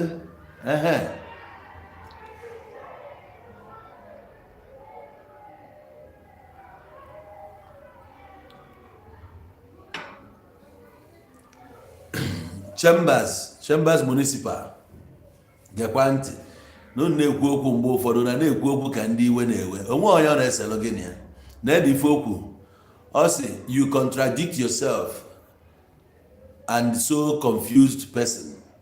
The same you is exonerating government and defending Nigeria dealing with ndị Igbo. You and the jailer will not end well. Ife a bụ ife onye kpọrọ onwe ya our brother na-ekwu nwanne m ansa n'oge okwu etu isi wekwu ebe I'm just kọwalụ gị ọfụma ka ịghọta my stand. Na m na-eme gọọmenti exonerate in which way? Amaghị m in any way nsi wee mee gọọmenti exonerate. Mụnwa bụ onye na-asị gọọmenti na ihe unu ga-emela anyị na ihe unu ga-emela anyị na ihe unu ga-emela anyị pick on the whole governors since some time. Mana apụta wee sị gị that we cannot continue crying for government. If ị ga-eme ebe move wee na ichebe gọọmenti ma na for the rest of your life na etu a ka ị ga-esi n'ebe akwa. This is Africa. Na ịma ajụ onwe gị na gọọmenti jụrụ ịma na ụmụnne anyị mgbe ụfọdụ dọọ ya bụ asị gị na mentality some people dị damaged. For you to change it, you must approach them with love. Kuzielo ya. Some people iwe due to the hard go damaged already. Having a comment. Ina anya na their comment. Ọ na-ebu iwe. Anya ma end well, mana ị ga-end well nwanne m. Nsogbu adịrọ. Ka anyị na-ene mara ka the ending ga-adị because ọ bụrụ na ka nwebe iwe na ikwuru that. On the day I will end ya ọ bụrụ na my honesty ga-ebuga m eluigwe finally mma agadi ya.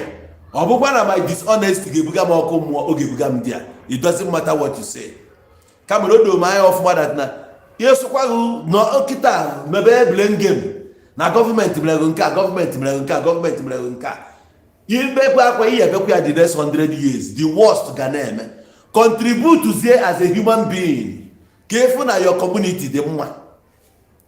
Everything that cannot come from government. The same way, every education cannot come from our teachers. You can pay them to teach you in school, but there must be that one that will come from your parents. There must be that one that will come from your community. There must be that one that will come from your uncles. That's why they want limit to learning. The earlier you learn this thing, the better for you. Because if you're waiting for government to come and do it, check the entire Africa, tell me where their government is doing it. So for you to see that if you're waiting, you wait till thy kingdom come. You must use your brain. But the way you made your comment, it shows how deep you are anyway in whatever that is controlling you. Let us contribute in one way or the other. I am a check government. Kai chelo government to go be an achisi anapo 8 years before Obiano Juwechia. When we go on Chilean, Peter Obiachiana 8 years. Etua. Maintains in a change. If any change, you need change with that thing. These people now actually look at their ages. Onye is worry, Buyawa decide is worry. I came from the same communities in Yapata. Government. Before. I wasn't waiting for government, that's why I left. I wasn't waiting for government, that's why I started business. There are people who made it in that same community where I came from. Who is fighting them? Did they make their money in the air? Where did they make their money? Why can't you focus on how you can survive instead of focusing on government? You are wasting your time, bro. You can say all sorts of nonsense. You can lay your case, but it will not be, it won't be effective because God himself or whoever knows that what I'm telling you is true. Now exonerate the government. In which way? Your name too, Chambers Municipal. I wonder where you came from to come to my channel and say all these things. But it's fine. Let it be with you as you have said it. Okay? So my brother, we must in one way or the other contribute. Everything mustn't be government. We haven't gotten to that stage where we'll be relying on government. This is Africa. You understand? We haven't gotten to that stage where government will come. Not now, not tomorrow. That money you spent in building churches, spend that money in hospitals. It will better your people's chances. Continue waiting for government. You wait forever. You wait till you expire.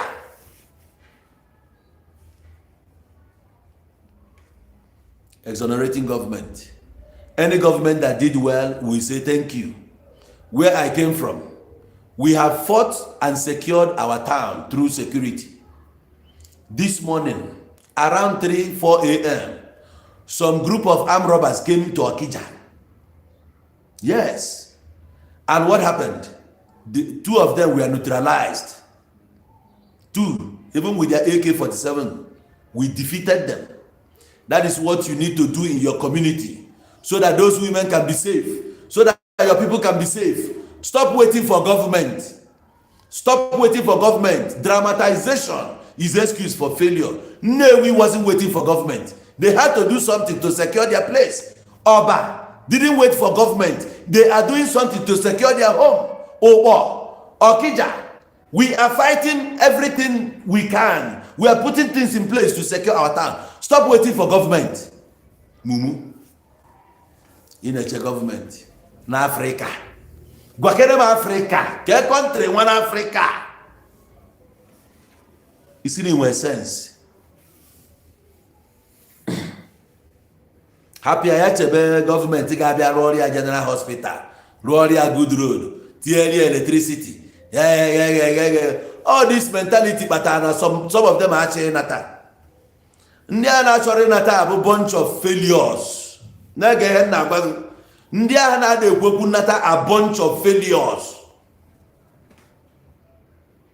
Ha were insecurity mee excuse. Mmadụ nọsikwa na village ya. Dramatization will not end. onye apụta sị gọọmenti this. Don't mind them. Oh, ụmụazị be anyị na ya na-asị Fulani eri na ife a bụ ife na a na-eji a confuse ndị mmadụ. Criminality adigo. Some people na-ejeje rent ya sie na that time na for unknown gunmen. We know what we are telling you. I was saying it from 2019, 2020. I told you, 2020. Some people will go and hire Sienna, cover their faces and claim to be unknown gunmen. They just went on operation. Zuri. And they Zuri before. Nabai. So when you actually Zuri, issue of government. Go and sit down, my friend. Oh, ndị be anyị na-ezuzu ụmụ nkirikori a na-eme rubbish niile. O nwa Fulani ọbụla. Don't mind them, it's not Fulani. Oh, ndị be anyị na-eme. Ebe ị ga-anụ na Fulani nwere ike ọ bụrụ side ime Enugu ni ndị agha a na-esi Benue State bịabe ha attack. That is the only place. Nwa Fulani nwa nwe kpatara obi isi ebe o esi jegide bata Owerri. Ịmakwa ebe Owerri dị. Bata Ọnịcha. Ebe ka isi bịa Ọnịcha nwa ebe ịrụka ebe mmadụ na-ebirosi amazi onye na wa for you. Na our people they do am, my friend. Na-aka akụkọ. We na-achọ gọọmenti ihe niile gọọmenti ihe niile gọọmenti ihe niile bụ gọọmenti ga-eme ya ihe niile gọọmenti. Ọ gọọmenti rụrụ Awada, ọ gọọmenti rụrụ Nnewi, gwabụ gọọmenti rụrụ Nnewi. Obodo decide go how they want their place to be. If I have a government, first of all, decide I will be Victor. Thank you, my brother. Decide, say, and the government fail for themselves. Police station, natural security can protect here. The security system collapse. Yeah, no, but I check our government here. Manunu get built one. Unu were youths, nobody unu. Equip your youths. One of them, nya bụrụzie ife chọọchị donate ziri to obodo a kịta to save their people. Ego ọbụla enyote na onyinye na fa ga-eji ya na support security ka azọtagodo ndụ. Why is church not playing that part? Mgbe ọbụla ewejiri ọrụ na that particular side, ihe achọ ka ekwu onye ekwe. Those things bụ ihe mere anya wee na-eche etu anyị si eche. Just like this guy bịara ebe a. O nwere Nigeria na-edilu with ngị bụ onye Igbo iche. Gịnị ka a na-emerụ gị ya? Start thinking like a normal human being. Federal government na manage IGR unu. O nwere ọfịs na-akwụba ụgwọ na-ada akwụsị kịta. Ọkwa na-akwụ ụgwọ as in some time. N'ime ebe a ka esi akwụsị ụgwọ dị iche iche. Kedu ife mee na Anambra steeti enwe local government election? Ọ ndị Fulani mere ya. Fulani osi Anambra steeti emekwana a conduct na local government elections. Ọ Fulani mere na steeti na General Hospital dị na ya arụ ọrụ. Ọ Fulani mere ya. Budget ya na-eme na steeti. Ọ na-ada eme budget for health. Ọ na-ada eme budget for health. Kedu ihe mezi na the hospitals are function? Ọ ndị Fulani. Nna ka ịrapụ ị na-eme ntagheri sometimes. Na-ekwugheri everything government nke gị nke ị nwere na steeti gị deal with it. Nke ị nwere na local government gị deal with it. Even in your community. Ekwukata okwu na your community na-eti ya ọnụ. What have you contributed? Kedu na-ebu gọọmenti ma nke ị ga-eme gọọmenti ma nwanne gị ị ga-adụ ọdụ gọọmenti ga-abịa dị ọdụ. Kedu ndụ ị na-ebi ebe anyị biri obodo oyibo ị na-akpọ ha na fon akpọ gị na kọl? Yes, gọọmenti na-eme ihe by ọ bụrụ na the opposition party mount to pressure nke nwa ị nọ na politics so ọ na Facebook ya nọ ya eme ya. Ọ bụrụ na ị nọ na politics active iyetego onwe ha na-eme because that's the only avenue ị ga-eji wee na-change things as opposition. Nke ị ga-eme na-agbata ka ọ dị na ya otu anyị si ekwu a na-ekwu enwefe a na-akpọ propaganda. Ihe niile abụ ka e wee achieve a better society which anyị nwa na-put here. Enwe gọvanọ ga na-eme gwa ya na onwe ihe ọ na-eme ị na-atụkwa aka na-agwa ya na onwe ihe ọ na-eme ka o wee nwee ike na-alụ mmụọ ma ekụpụsịa ha nọrọ ego Abia steeti ego ole ka Abia steeti na-enweta ego ole ka Ebonyi steeti na-enweta Ebonyi steeti ịfa mụ achievement. Kedu ife i kwuru mgbe anyị na-acha gọvanọ ha ndị Abia ọkụ? Onye abụ those things. So your silence ndị gbachite nkịtị ihe niile a na-emebi all like this ọ ga-emebi mmụọ ga-emebi ka a hapụ ile amụma na-aka akụkọ mgbe ọbụla onye mani adara ada mani adara ada gọọmenti felu ihe a na-akpụzi ụla bikos na gọọmenti felu ị na-akpụ ụla ị ga-agbakwa ọsọ etu isi bụ ya kịta ajụọ gị mere ya anata esi na enwere insekuriti ọ bụ insekuriti mere ịnata ọga wee na iji ego anyị na-agwa onwe anyị eziokwu iji ha ego ijide ego ị ga-anata insekuriti mere gị na ịnata asins ka ị nata gịnị ka ị na-mezi ka anyị fụ n'aka ụdị ya na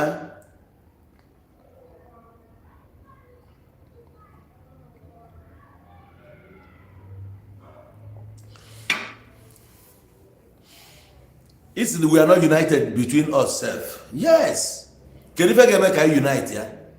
Onwe ka okwu site na community ya na-ekwu itinye ọnụ dị ya. Ikwuru n'eziokwu aba ka ije kwuru na maka na nwanne gị kwuru nke a.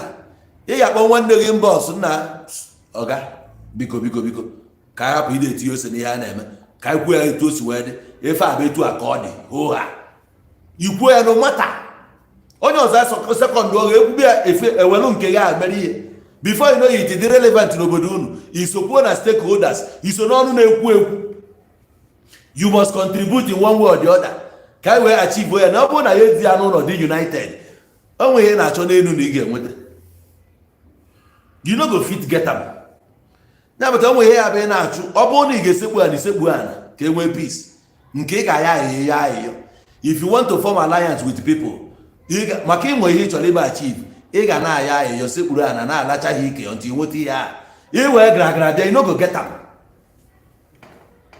garagara makwa onye mbụ onwe ebe ị ga-eji aja etu anyị nọ Naijiria na onwe onye ị ga-ahapụ n'ụzọ ihe Peter Obi ji wee gatụ fa ọ ga-abụ dat na all inclusive ọ bụrụ na abịa ka emeghị Igbo project o nwere ebe o ji eje ịbụ nkịta nobody will take him serious ihe niile abụ aka anyị dị ka ịdịọ sometimes you must bow down sometimes ị ga-ekweta na ịdị at fault ma si na eje eje onwe mgbe ọ ya dị perfect interest a na-achụ erika ego niile a na-apụta onwe onye ọ bụ ego nna ya nya ka ọ bụrụ ha bute ya na ha na-ebufusi ya na-eri ya ka o si dị ha mma na-ebu ya na billions gị nwa na-amacha ihe o nwere ike oruo gị aka efe dị worst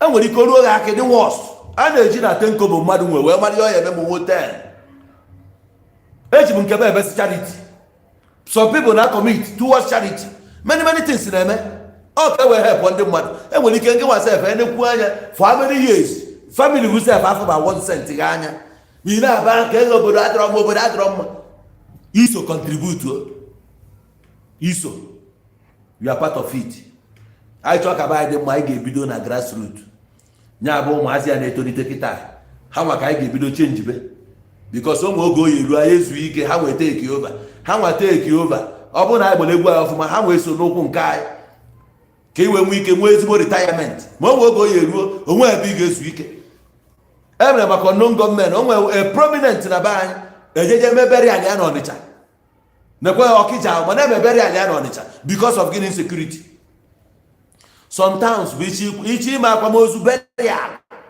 ije kwụọ 500,000 ụfọdụ 1 million depending ebe ọ bụ ihe ejeje kwụọ ụgwọ n'aka one ndị kidnappers unknown gọọmenti ije kwụọ ụgwọ ka ị wee kpọọ ozu ọ bụzie na ị nwee that money ihe akwa ozu esi ka ịkwa dị ozu abịa ebe agbagbuchie ndị mmadụ ọga nke gọọmenti kwa gọọmenti ndị a na-abịa agba egbe anyị sịrị ama ndị ha bụ mana isi ikwu okwu na ị na-abịa gọọmenti ọ bụ ndị mgbe ọ gbaghị gọọmenti nke nwa gọọmenti aka gị owere ihe oru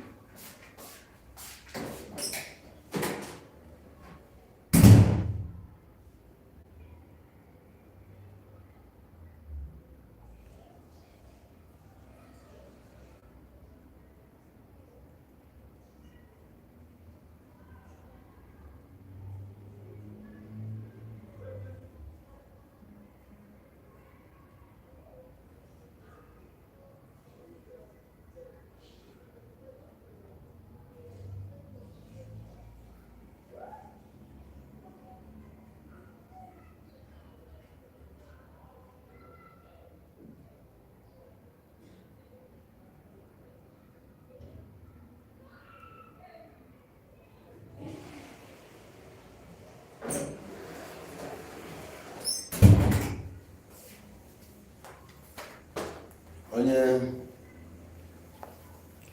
ọ na-abụ ọ bụrụ na ike adịghị ọkrụ ọ bụrụ na ike adịrị ọkrụ gbanye mgbọrọgwụ naanị excuse ọ na-enye bụ naanị kpọrọ nkụ naanị gbanahịrị ya na nkụ ife abụ excuse mmadụ wetara ego nye mmadụ ka arụ ọrụ ụlọ na vileji o riri that money onye abịa nwere kidnappers buo ya mee ihe niile mee ihe akaje ọkwa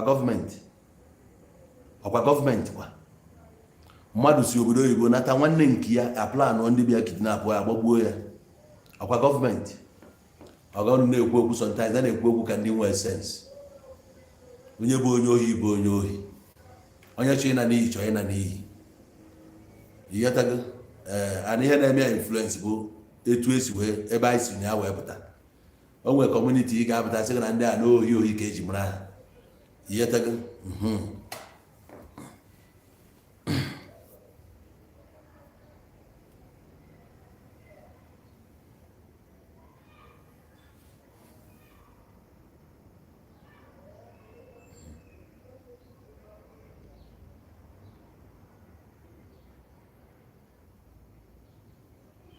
yes na ama na Soludo adịghị ready ime local government election then ya ka o jide mkpa na anyị nwa bụ ndị Anambra ga-agwụ ya ọ ihe a ka anyị ga-eme anyị abụ oge ọbụla anyị na-eme gọọmenti asị anyị ị ga-amount pressure na-ekwu ya ka ọ na-abịa na ntị ka ọ malụ na ihe a na people makwa na ọ kwesịrị ime ihe a yotego anyị na-agwụ ya na anyị ji local government election a na-afa ya from all angles onye abụ na-amount pressure to bring change in that your desired whatever wherever you are coming from ị ga-ekwu something nye reason gị a ka ego ekpogho ọnụ mgbe na agaja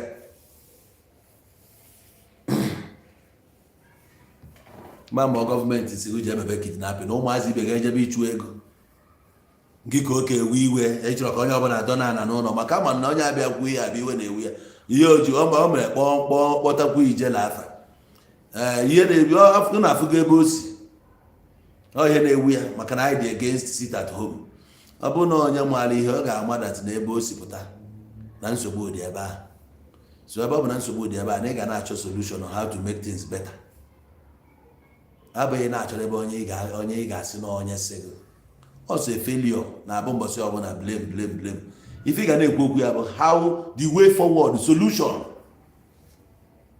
solution ya ka ị nọ na-eme ofu ihe mbọsị ọbụla esi ndị mmadụ dọ n'ala n'ụlọ esi na ọ ga-help gị it no go help you yotago nwa ka o si help kedu ebe ịma a ga-eme ka ọ dị mma anyị ebido n'ụlọ dozibe be anyị na many families mee ntisa okwu a na-ekwu ihe asef enwere ndị nwere the capacity ikwu okwu federal gọọmenti ga-anụ enwere ndị nwere the capacity voice ga-enwere ebe ọ jere eje ha nwabụ ndị nwere capacity na ha na-eme ihe a na-adọ na one on one mee meeting ha na-akpọkọrịta onwe ha na phone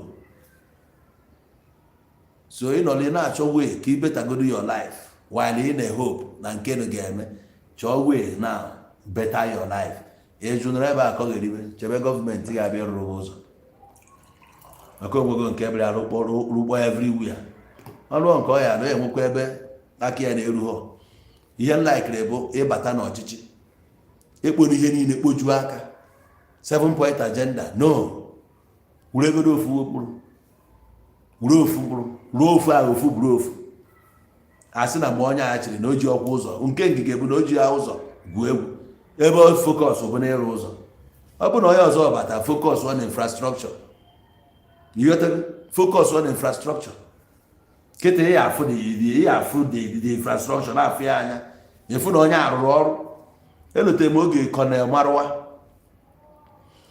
Colonel Marwa na-achị Lagos steeti that should be 96, 97, 98 or thereabout. Yes, oge Colonel Marwa na-achị ọ bụrụ na ilute ị na-eje na togeti ụlọ elu niile anyị na-afụsị n'aka ekpo na ogologo ebe a ọ data ka arụrụ ebe a kọmishọn anya ya dị since that time ruo taa ịpụta na-afụ ya ka o si wee gbatie ogologo.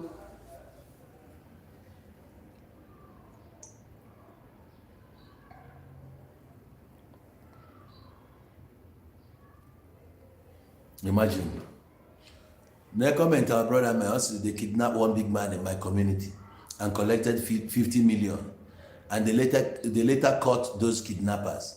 The man they kidnapped died out of shock. He has helped so many youths. If you get out of shock, hey buononya, ọbara nwoke a dị ha n'isi.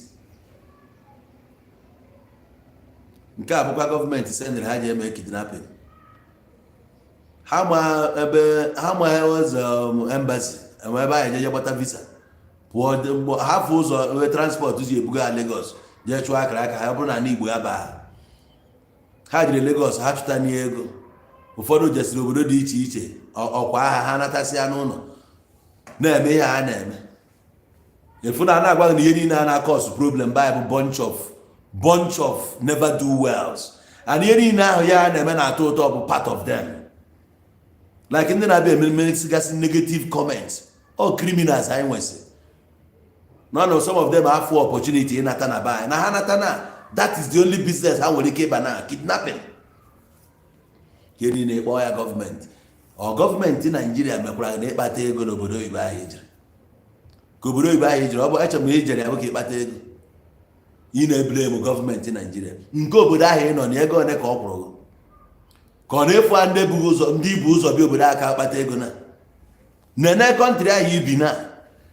Efu na onwe ndị bịara 3-4 years ago ha ji ezigbo ego na.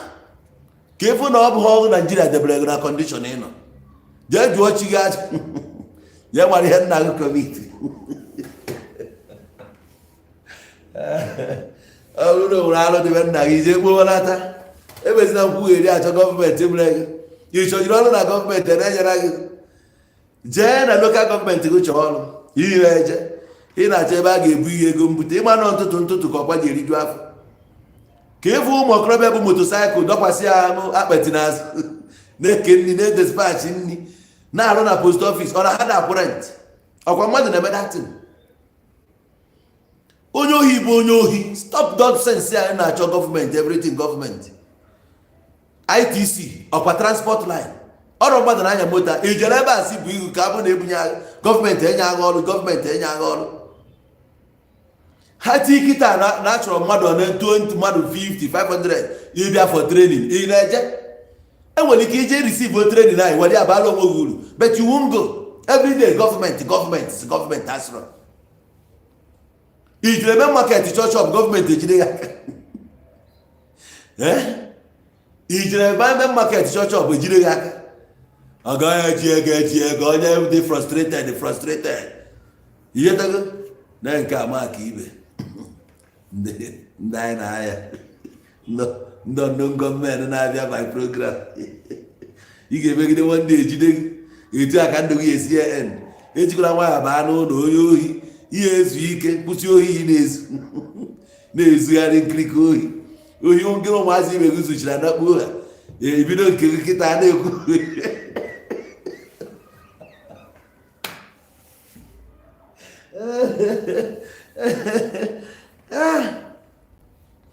Na-arapụ ihe niile abụghị ihe onye ị ga-eblame kwuo nna gị na nna gị akpata ego. Blame na nna gị na nna blame nna gị na nna gị nwa na ọ debesịrị uwe nwa. Ihe niile blame. Nne gị abụọ adọrọ akụ nyere. Nne gị abụrọ nka, nna gị abụrọ nka. Iwu ichi n'isi na famili ọ ga-mechie ọnụ. Ịbịago ụwa bụ na ịbịago ụwa.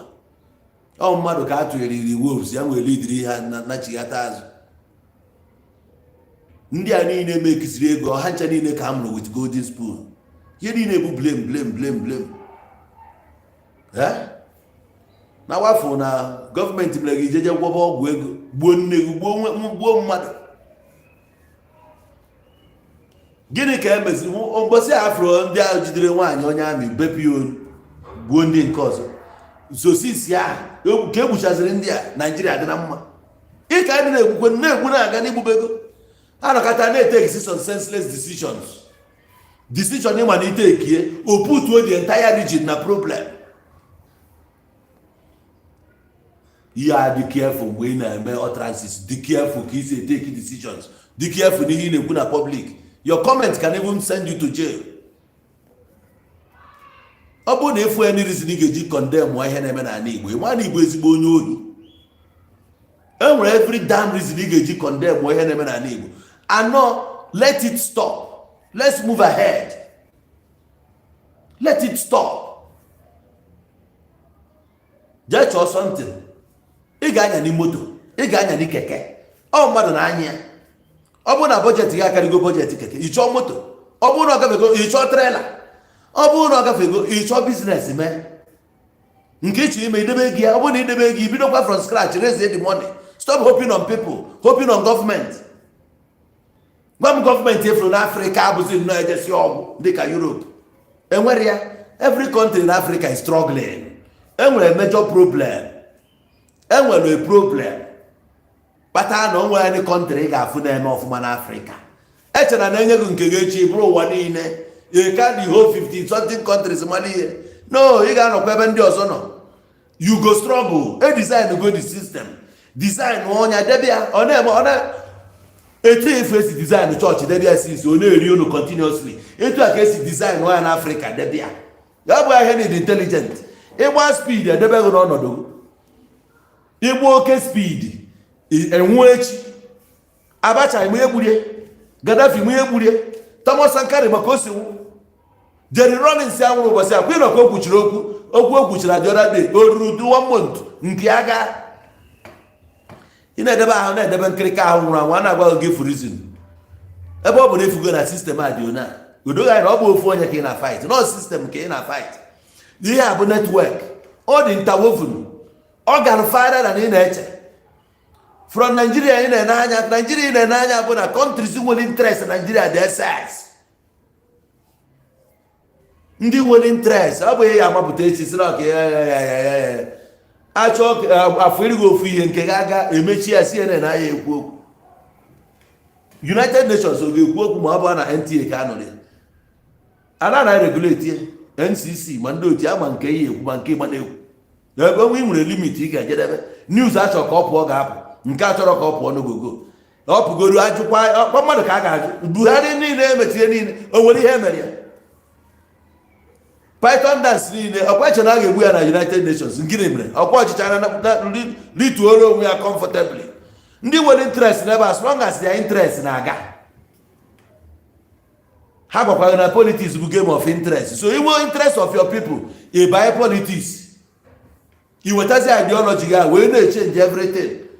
Gị nwa ya ejezi influence ya other members of the parliament bụ ndị si na South East. Ije na-eme influence na no matter what. And the only way you can influence the betu ụmụ ahụ isi wee mịa kịta. Ụmụ ahụ ya rụrụ ọrụ a niile ọrụ kịta. Onye nke ọzọ na-abanye kịta amago okay onye erugo to this stage. Let me continue. Ọ bụzi ibido from scratch. Nya nwere na-egwu tụọ ọkpa egwu efu gị ya. Nke a Abakaliki etu aka nsoro ya. Mgba ị ga-anazi side ya. Onye ahụ ejekwa one side na build kwe afụkwa ihe ọrụ. Ọsọ banyekwa. That's how to influence things. Ịchọ ka enwe progress ibidia. So ịchọ ka na Igbo dị mma ibidia by bido na community. Alụsị na ya ụlọ ụka. Ụlọ ụka cannot add any value to an Igbo. You get it? Yes. The best thing ga-emere your village bụ na shi efogo kita. People are ejezi ugbo farm. Mepe ofu factory dia. Ị ga ejejiri ụlọ ụka mepe factory. O nwere ndị ga na-alụ dia. Company ga nwa mmadụ ga na-anya boss ga ọ bụrụ driver inye n'ofu onye ọrụ. Ọ mmadụ ga na gateman inye na onye ọzọ ọrụ. Janitor na dị onye na-afụ maka ịgbanye jen na ndị otu ịgbata gas na ndị otu ọ dị na mmadụ ịtọ. A ga-enwe cleaner, nwee factory workers, nwee ndị na-operate machines niile a. Iyetego ngwa mekanik amani ya nọ standby onwe oke ya si nyanwa na abịa. Ifu na inyere mmadụ 20 ọrụ n'ofu factory. Ọ sị abụrụ ebe a na-arụ kanụ plastik ya a na-arụpụta ya. Ọ mmadụ tinye pure water company ndị mmadụ na-alụta ya. Ọrụ adịrọ mana etu a great one. Ebido na community ifu na some people ga-elogharị obi nna ka bịa eje ohi anwụọ ka ya focus na ihe ọ na-eme. nke na-agba bọọlụ na agbaba bọọlụ na afụ na ya gbasibego bọọlụ ike ọ baa ofu klọb aha taa ya dan you no go fit go stealing again chifo na otu jee training ọ mebezie ego ahụ ya ebe a ọ na-afụ ndị ọzọ dị serious ọ dị serious by force ọnụ na mmadụ ito jere trial last season mmadụ ito jere trial ka season gwụrụ na ha batara na klọb ọ chọbakwa ka ya gbakịa pụọ ọ chọbakwa ka ya jee trial abroad ọ ya na-ekwuzi okwu iji mee ọnụngo men. So you are the one to change it. Because now our government. Let's think like human beings. No, na government. Make sure no one the government. Which kind your rubbish government be? Government you know for you since 1970. Egypt attack it out government. Na go no let government. You know 20 pounds Kenya. Mumu. You need a government. Mo anu man. Onye afu ihe o megburu na aka akiko. Ihe aka ekwuru akwa ekwuru nwanne nya ihe a mere some people ji mabasi n'ọrụ dibia ha jiri business you know pay ta afu menu man no way ha machigatasi akita buru of sigara ha bisi dibia nke aka dụrụ mana owere ihe a na-eme so ya fozie na ha rụrụ ọjọọ mana at least o nwere ebe ihe eje fụ ya onye nke jeje banye n'ime ọhịa gịnị ka ọ na osighi na gọọmenti mere ọ nwere wonde nnegu ka ya eburu nnegu na obi ịghọta ihe a na-ekwu na onye nke anwụrụ anwụ na etu a ka si nwoke ha na-atụbata jeneretọ ka jeneretọ ha jiri gbuo ya na họtel ka afada jeneretọ ọmas ka ọgịnịzi ka afada jen a very popular jen na ala Igbo onye Igbo na-emebe ha kidnap ya gbuo ya na họtel jee buru ozu ya tụ ya n'ime ọhịa ọkwa ifere 2020 oge a nọ lockdown kwa ifeta the news gbuo nwoke mmadụ for nothing ego nwa half ọzọ ego ahụ ọgwụbe onye niile mere n'Igbo anya na-emove onye ga-aba uru na family ewere ọgwụ gwọgbuo ya one boy be anyị na-akwadozi ije abroad osizi ọ na-anatazi anata ka ọ bịa gwazie ndị ụlọ na ọbụbago n'ụzọ ka o nwee accident nwụọ a bright a future efo ikilie the boy ọ bụrụ na ibi Ọnịcha na Fege ma ime ọya na-akpọ Yekini Rachidi ịma na ịgba bọọlụ the boy emegharịa bọọlụ ihe ọbụla o mere bọọlụ na Fege etu a akọkwa akụkọ that day a na-akwa the boy ịbụ nri esiri esi that day men were iwe nwụfusie nri niile si agị a na-eti Rachidi na na-aka akụkọ nri gịnị bụ nri o wutelu men onye ga-aba uru na obodo anyị egbuo ya anya ụfụ mmadụ ga-aplan ka egbuo nwa nwanne ya ọ mara the boy bakwa uru echi na the thing ga-elukwu ya if not for anything inwe nwado ezigbo gate iji aba n'ụlọ if not for anything generate ya na-asụ ọkụ ya na-enwufetacha na nke o nwekwa ike ọfụgo na ọ bụ 20,000 onye gị iribe ihe maka o nwere ego na-akarị ego amosu igbufuo ya nke ga-agazi n'ihu nya enwezi nke ya etu a ga-esi ekidnap mmadụ kechie ya imi kechie ya anya ọ nọ n'aka gị nwụọ etu a ka esi gbuo God is good gbufuo the man nwoke bụ na kịta ọ bụrụ na ọ nọ ndụ kịta ọ ga-asọ ọgụgo one or two things for ndị Igbo ọ bụ anọfọ ndị be ha n'ọfọ ndị Igbo godu at least mgbe o bubutere transport even ya ọ hepụrụ ndị Igbo mee movement ọ dị faster yes onye a so na onye chenjiri the face of transport n'ala Igbo bubutesie krokro kọmputa bọs bụ AC at least ịba nwadụ moto isi ajụ ọghị oyi ị na-aba ma ọ bụ moto na-ada bubutesie ezigbo moto ighọtago mana egburu ya so kedu ka e yesiri emove egbusisie ndị niile dị prominent n'ala Igbo ka ebe anyị na-eje ka ezi garanti na nke nwa na ebe ị nọ na-ata ncha na ị ga-anata n'ibe anyị bịa claim onye bụ big man kedu ihe ya ga-enwe ime kịta ị na-anatanwu you know the fee come home a na-ekwu ihe a ga-eme ka echenji ya na-ata ncha na-etusugharị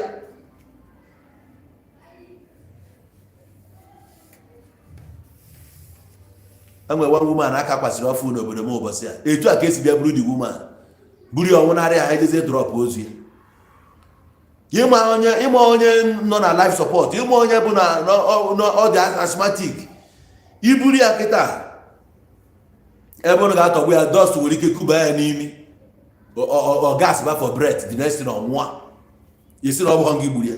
Na you kill am. Gịnị ka ị na-achụ ego. Anyị nwa ama project na-agba mbọ na-achụ ego ka anyị si achụ ya. Anyị amasị ihe. N'ụdị na ọ bụrụ na asị onye ọbụla nata n'ụlọ abịa kidnap ba ị ka nnọọ onye ọbụla kidnapụta mmadụ ma agbaba egbe ka onye ọbụla mụ na-agba egbe. Ifilo na ihe ga-eji ya achụta ego n'ụwa ga-abụ ịgba egbe. Egbe ị na-agba ezumike abịa na ndụ. Onwe onye nụta dị prominent na-egbe ọ bụrụ agba. Ndị nwanyị na-add to them na-eto ha.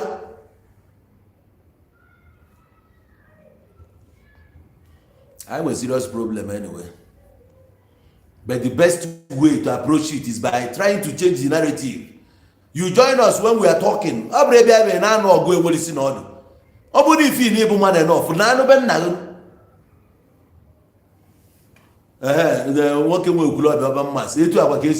You see?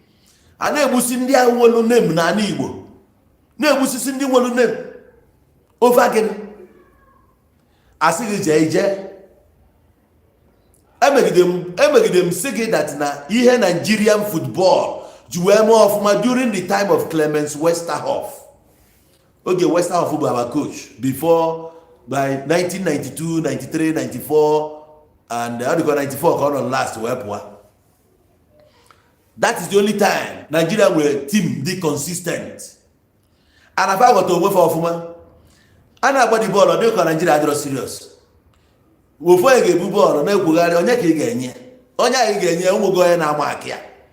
And igbe ebubu bọọlụ si n'azụ ebe mụrụ abịa nye ha goal. Ha ga-ama aka onye ị ga-enye bọọlụ. All system ha ji wee na-win then. Watch ya Tunisia 94 ọfụma. In fact, I watch ya against Cote d'Ivoire. Agba bọọlụ adịkọ 4-4 ka agbara before agba penalty. Yekini wee je check ya. Otu system na ha ji eme operate then. Onye ahụ politician ga-enye ego ka o je gbuo ori ya mmadụ. Onye ahụ ka ị ga-ama akị nna kopụrụ ndị politician a ha chi ise ndị ọrụ a nwa ha bịa join nwa. Onye ahụ na-anya ọfụ n'eziokwu ọsị mba na ya nwee je ọrụ a. Onye ahụ kọntraktị gbagharịa fụ na onwe ihe o nwetara return all the money back.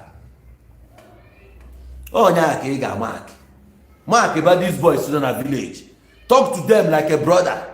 Tell them name my friend name but name I like if I end their up. Or no I like ibi obodo ibu. Ngwa ya nwelu gundidi ni fe de mma. Ya nwelu gundidi. Ina ya hope. Ona live kwe makwa that na ihe nwere ike change at any time chetele ya.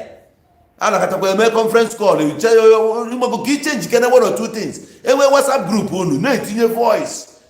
Na agba boys ha baba mbọ. Ha bụ crime. No nwe ebe eje. No nwe ebe eje. Ha na obodo unu achọ ka enye obodo unu afọ ọjọọ. Check one nego etu aka esibe nego bebe akwa onwe okwu ya agbasi akwa mmadụ nya nwa obodo na-asọ onye n'obodo oyibo n'ihe na-agwa ya bụ pịọ gime ọ bụ akwa ikwuru ọnụ ekwusikwa nwere ike ọ bụgodo 10,000 iti esi a na nyegodo m aza o weta azị tiri ya 10,000 si ya were 10,000 na jos jee ṅụọ biya n'afa m taa kpụrụ men jee nye ha mmanya ị ga-anọkwa emesọ eme vidiyo asị gị senior man tụale senior man ha kene ọdịbakwa ha gbakwa na ha nwere nwanne na-echeta ha. One day nwere ike nwa na ndị ahụ ndị nwere talent. Ọ bụrụ na a na-eme ihe egwu gbanye dị anya igo jesi send ndị alụ ha imekwu vidiyo na imebe ị na-save life. You are trying to change their mentality. Ha makwa na ha dị important even though they didn't travel. Their brother still remembers them. That's the only way you can change it. O nwere ike ịchọsi ụlọ one business ọchị ime mana ego ya ji ezuru. Ịkpa ya alụ kpanye ya alụ bido na nwa obere nwanne bidogodu ka anyị na-afụ ka o si eme. N'ibido kita na ifu ka o si eme na mma support bido something. O nwere ike ọpụ oje chịkọta ife 30,000 bido with 30, 40. Ị na ya nọ 30 o mee o nwere ike 2 weeks later ị gbanyere ya 50. Ọfụ na ọgbagodi ya nwere nwanne ebe ị nọ na onwe ka o siri you can talk to you easily. From there ibido go change ichenji to ofu onye change mmadụ na abụ ichenji to ofu onye ichenji tego mmadụ na abụ by and by ihe a na-echenji. You know, can't buy your own Facebook. No one is your brother. Celebrate them. Bring them close. You know, you contribute to all you contributed. When you're going to secondary school, and we'll go to your name. mekara mgbe anyị na secondary school ka anyị nọ na-akpa nkata ihe mmadụ ga-eme ma edesi awa ya eke ya onye asịghị na ya jebe na nke brọdịa onye asịghị na ya chọrọ iji ịmụ kọmputa ma ya ji ịmụ nka ịmụ nka onye a nwere ihe ọrụ bụ n'obi you can now assist in any way you can ma ya bụrụ na ọ dị focused ya bụrụ na ọ nwere focus ihepụ onye focus ihepụ ya ka ọ chanel onwe ya ọfụma echi chebe gọọmenti ma nke ị ga-emenwu gọọmenti ihe niile gọọmenti ya ka mmadụ eji na-ezu ohi na-emebi be nna gị nọrọ na-eche gọọmenti na ya kọntributuru jegbukwa onwe gị.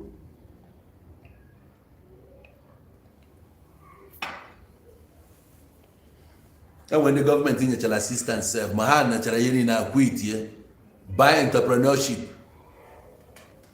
yes maybe their own thing grow their business osi from micro ba macro na-agbagoro onwe ya ọ bụ onye ọbụla buchi ego be nna ya wee je bido some people bụ idea nkịtị ha wetara build ha today idea iweta idea na appropriate channel if ndị ga-asị okay let's try it is worth doing ebido something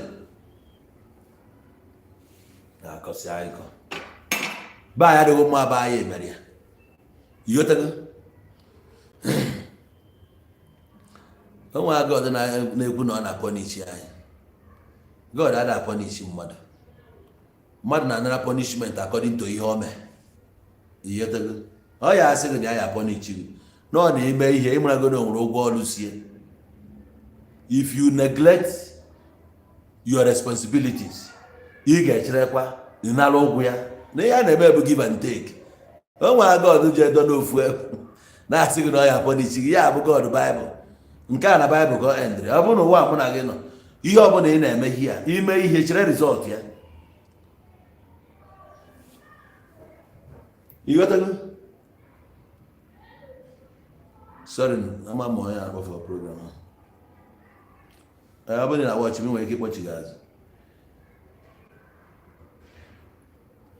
onye jiri eje gbagbuo papa mmadụ ya cherekwa ụmụ ya yes na etu ije ye kidnap mmadụ ọ nwụọ n'aka nhapụ ya esikwa ị ga-aga ụdị ya ọ give and take ife itinye ka ị ga-ewere onwe agọd na punish ihe abụgo lọọ na-agọva n'ụwa ya ka eji kpọọ ya kama ihe itiri ka ị ga-ewe iwere ume ngwụ build foundation poverty ga-abịa mana ị na-agba mbọ no ha 3 square meter guaranteed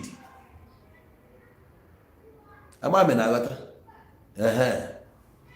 ya gọọmenti ga-emere gọọmenti emeni anya ịnwụsịa na gọọmenti eme anya anaka ụdị aka akọ a ga-eti iwu ọp n'ihe gọọmenti bụ bikos na oburu ibu a ga-eti iwu nkwe ọp achieve something ofu onye ama na-emenwu no ma ya nwere trust can we trust each other the only way we can trust each other bụ iweta ọfọ anyị here if trust adị ozugbo ịchọ ka anyị dị 20 mekọ business ka anyị mee ya ka anyị si ikwu ọfọ ga-adị involved ibia ebinye aka onye ọbụla ebinye aka echi efu na efunanya ga-adị anyị na-eme ọfụma mana eburu baịbụl bịa dobe ebe a kịta na ofu onye ga-egwu ibi acha ndụ akwa efu nke nwaanyị agbanyere n'ọkụ nwanne nya ohe a ka ọ na-alụ yesterday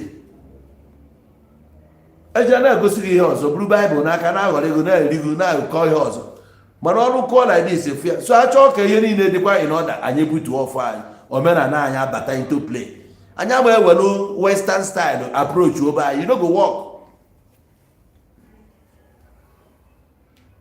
eburu ndị a wetara ya mana onwe isi ya ka ha ji wee nwekwa written law gị na mmadụ chi ịba into something na-enwe agreement lawyer abịa adraft ya kpọọ ya legal one edenya ka ọ ya bụ echi bụ ife ọtụa ewere lọ ahụ follow ya up oge ahụ ada emezi ihe nwanne m biko nọ na ngị ya eweta lọya nke ngị na-enwe ezi ọnụ nọ lọya ahụ ga na-ekwuzi a na-agụrụ lọya gị na ya bụ agreement onye asaghị nọ ya kpatara na itinye a na-agụ asụchọti mbọsị ahụ ruo mgbe ịkwụghị ụgwọ epozesi anya ọ bụrụ na igolu moto na-akwụ ụgwọ inshọransị ihe niile onwe oge elue ma ekwu nwozi inshọransị gị ihe mechaa mee moto ahụ ị ga-abịasị inshọransị nye gị abụ ihu moto ọfụ a na-akị akọ ịkwụrụ ụgwọ gị tụ ihe ọbụla itiri ka ị ga-ewe ịchọ ka ibi urute a healthy society ị ga-adị strict lọọ ga-adịgodu shee na countries niile anyị jere bụ maka na iwu ha siri ike. Nke anyị dị porous, bọda anyị dị ona jee n'Ọbana bịa Ọkịja, ịghọtago. So obodo ọbụla kechitere nke ha, udo adịgodu be ha, udo dị, ọganiru wee bata. When there is no peace, no progress. So ndị a na-cause problem na be anya ka ị need inye orientation. You teach them in a hard way. That hard way you get teach ha bụ stopping the people fa na-eji arụ ọrụ a. Gwa ndị nke a ụmụazị anụnwa ha ji arụ ọrụ a, nna ị na-anya efu ka osi ife nji agbago okwu a bụ based on asọnye tọrọ mmadụ osinye ọnwa na ọ na-anụ na ife aka nchọ ka ime anụ kopụrụ ndị ọyị a kịta bịa ka anyị chụọ ego ị ga-anọ Naijiria ka ife ị ga-emenwu ya nke shọ na ihe emenwu ya ngwa ka anyị megoro anyị fugoro ka ọ esi ya ịkpọpụtago ofu onye from their camp na echikwa onye nke akpọpụta ọnya. O nwere ike ihe ị narị eche na ọ dị expensive ime efu na onye erikarị 200, 300, 400,000 iwere ya kpọpụta mmadụ na abaji anụ mụọ ọrụ dị ona ha je mụọ ya ụtụtụ ha je ebe a mgbede ha nata obodo mana ha na-apụ n'abata fụ ebe ha na-apụ n'abata fụ na ha dị serious. Onye ọbụla na-afụ ya n'anya ya na-abụ emegide asị ha chọọ chọp ego equipment nye ha na-aba na-arụ ya. Ha rụbịa isi ha ịkpọtakwa mmadụ na-abụ tizie ha na mmadụ na-abịa abịa mụọ ya n'aka ndị a adị mmadụ ịnọ ọ na-agbasa. Ụmụazị a no go forget you tomorrow. I nyere ha life ha echebezi ya gọọmenti mmama ndị ọzọ were zere asị ọkwa ịnọ mfebian kwa na amụ ọrụ ebe ọkwa ịnọ kịta tochukwu esoro ọkwa ịnọ ọkwa n'ebe a na efukwa ya nwere achọkwa ka ọ banye di ya etu enwe etu ọzọ hapụ na gọọmenti aka fesie life rụ erine gọọmenti anyị jụọ na anyị were etu anyị si enye aga ba anyị agha saa agụọ na-abatakwa. A gwara gị na ị na-ekwachi ọkọ 1967-70 systematically ọ na-abatakwa again maka na agụọ dị ka i wee rie nri ka nwaanyị ji wee gbasabazi ọkpa ma nne mama ụmụ ya ka dị 7 years 6 years 8 years na ala ya na village na ka e wee rie nri. Jenọs ụmụ agbọghọbịa na ala ndị nne na ala lakasara hiara ndị a ụmụazị a na-etonite n'afịa ka society chọrọ ibi udo echi chebe gọọmenti. Ị mara na nke ị nwere kịta ka ị ga-work on were the system etu ọ dị is not working from government level ma gbazi nkịtị ka ọ dị ona no maka iri kọgidekwa akụkọ nke a ga-achị 8 years pụọ ọzọ abanyekwa ịkọbakwa akụkọ na onye agha dị 8 years kịta the next 8 years adị 16 years ọ dị 16 years.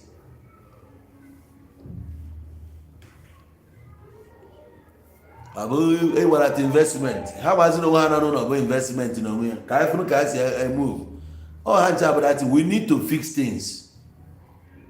Onye investment ka ị na-ebunata which investment ndị nke ebunata ife aka o si wee nwụsịa the business nwụrụ anwụ na ọ ha ncha bụ that ka anyị dozigodu nke anyị nwee enwe anyị dozie nke anyị nwee enwe ọ ya ga-eme ndị ọzọ encourage to come home. Nke anyị nwere enwe let's deal with them. Guys na-eto eto na less impact on them ka ọ ya bịpụta echi ibunata investment efu ndị ga-adị dị ready to ịgba mbọ efu na that investment survive. Ọ bụ onye ohi ka ị ya si abịa rụba na hotel, ọ bụ onye bụ egbe ya abịa rụrụ na hotel ya ga-arụ oge etumana ya ga-anyịna gị moto. Kedu ihe onye bụ egbe ga-emenwu? Ohi ka ọ ya na-esu na ibutekwa investment ọ ga-anwụ. If you bring the investment it will die. Who will patronize? Egwu na-atụ onye ọbụla ịbịagodo ebe a factory go bịagodo ọkwa mmadụ ga na-alụ wee lụpụta ọkwa mmadụ ga-abịa n'ọfịs gị ahụ ebe egwu na-atụ ya pụtara ilo ka ọfịs gị esi ka investment a esi aga. So you need to change their mentality first, work on them. Obodo jụọ oyi you can now move in. Ọ bụ ka o si wee dị. If I have my message this morning, thank you so much for your time. Ya gaziela unu ya maala unu mma n'ewe Igbo. Later. Alone of man. Sure.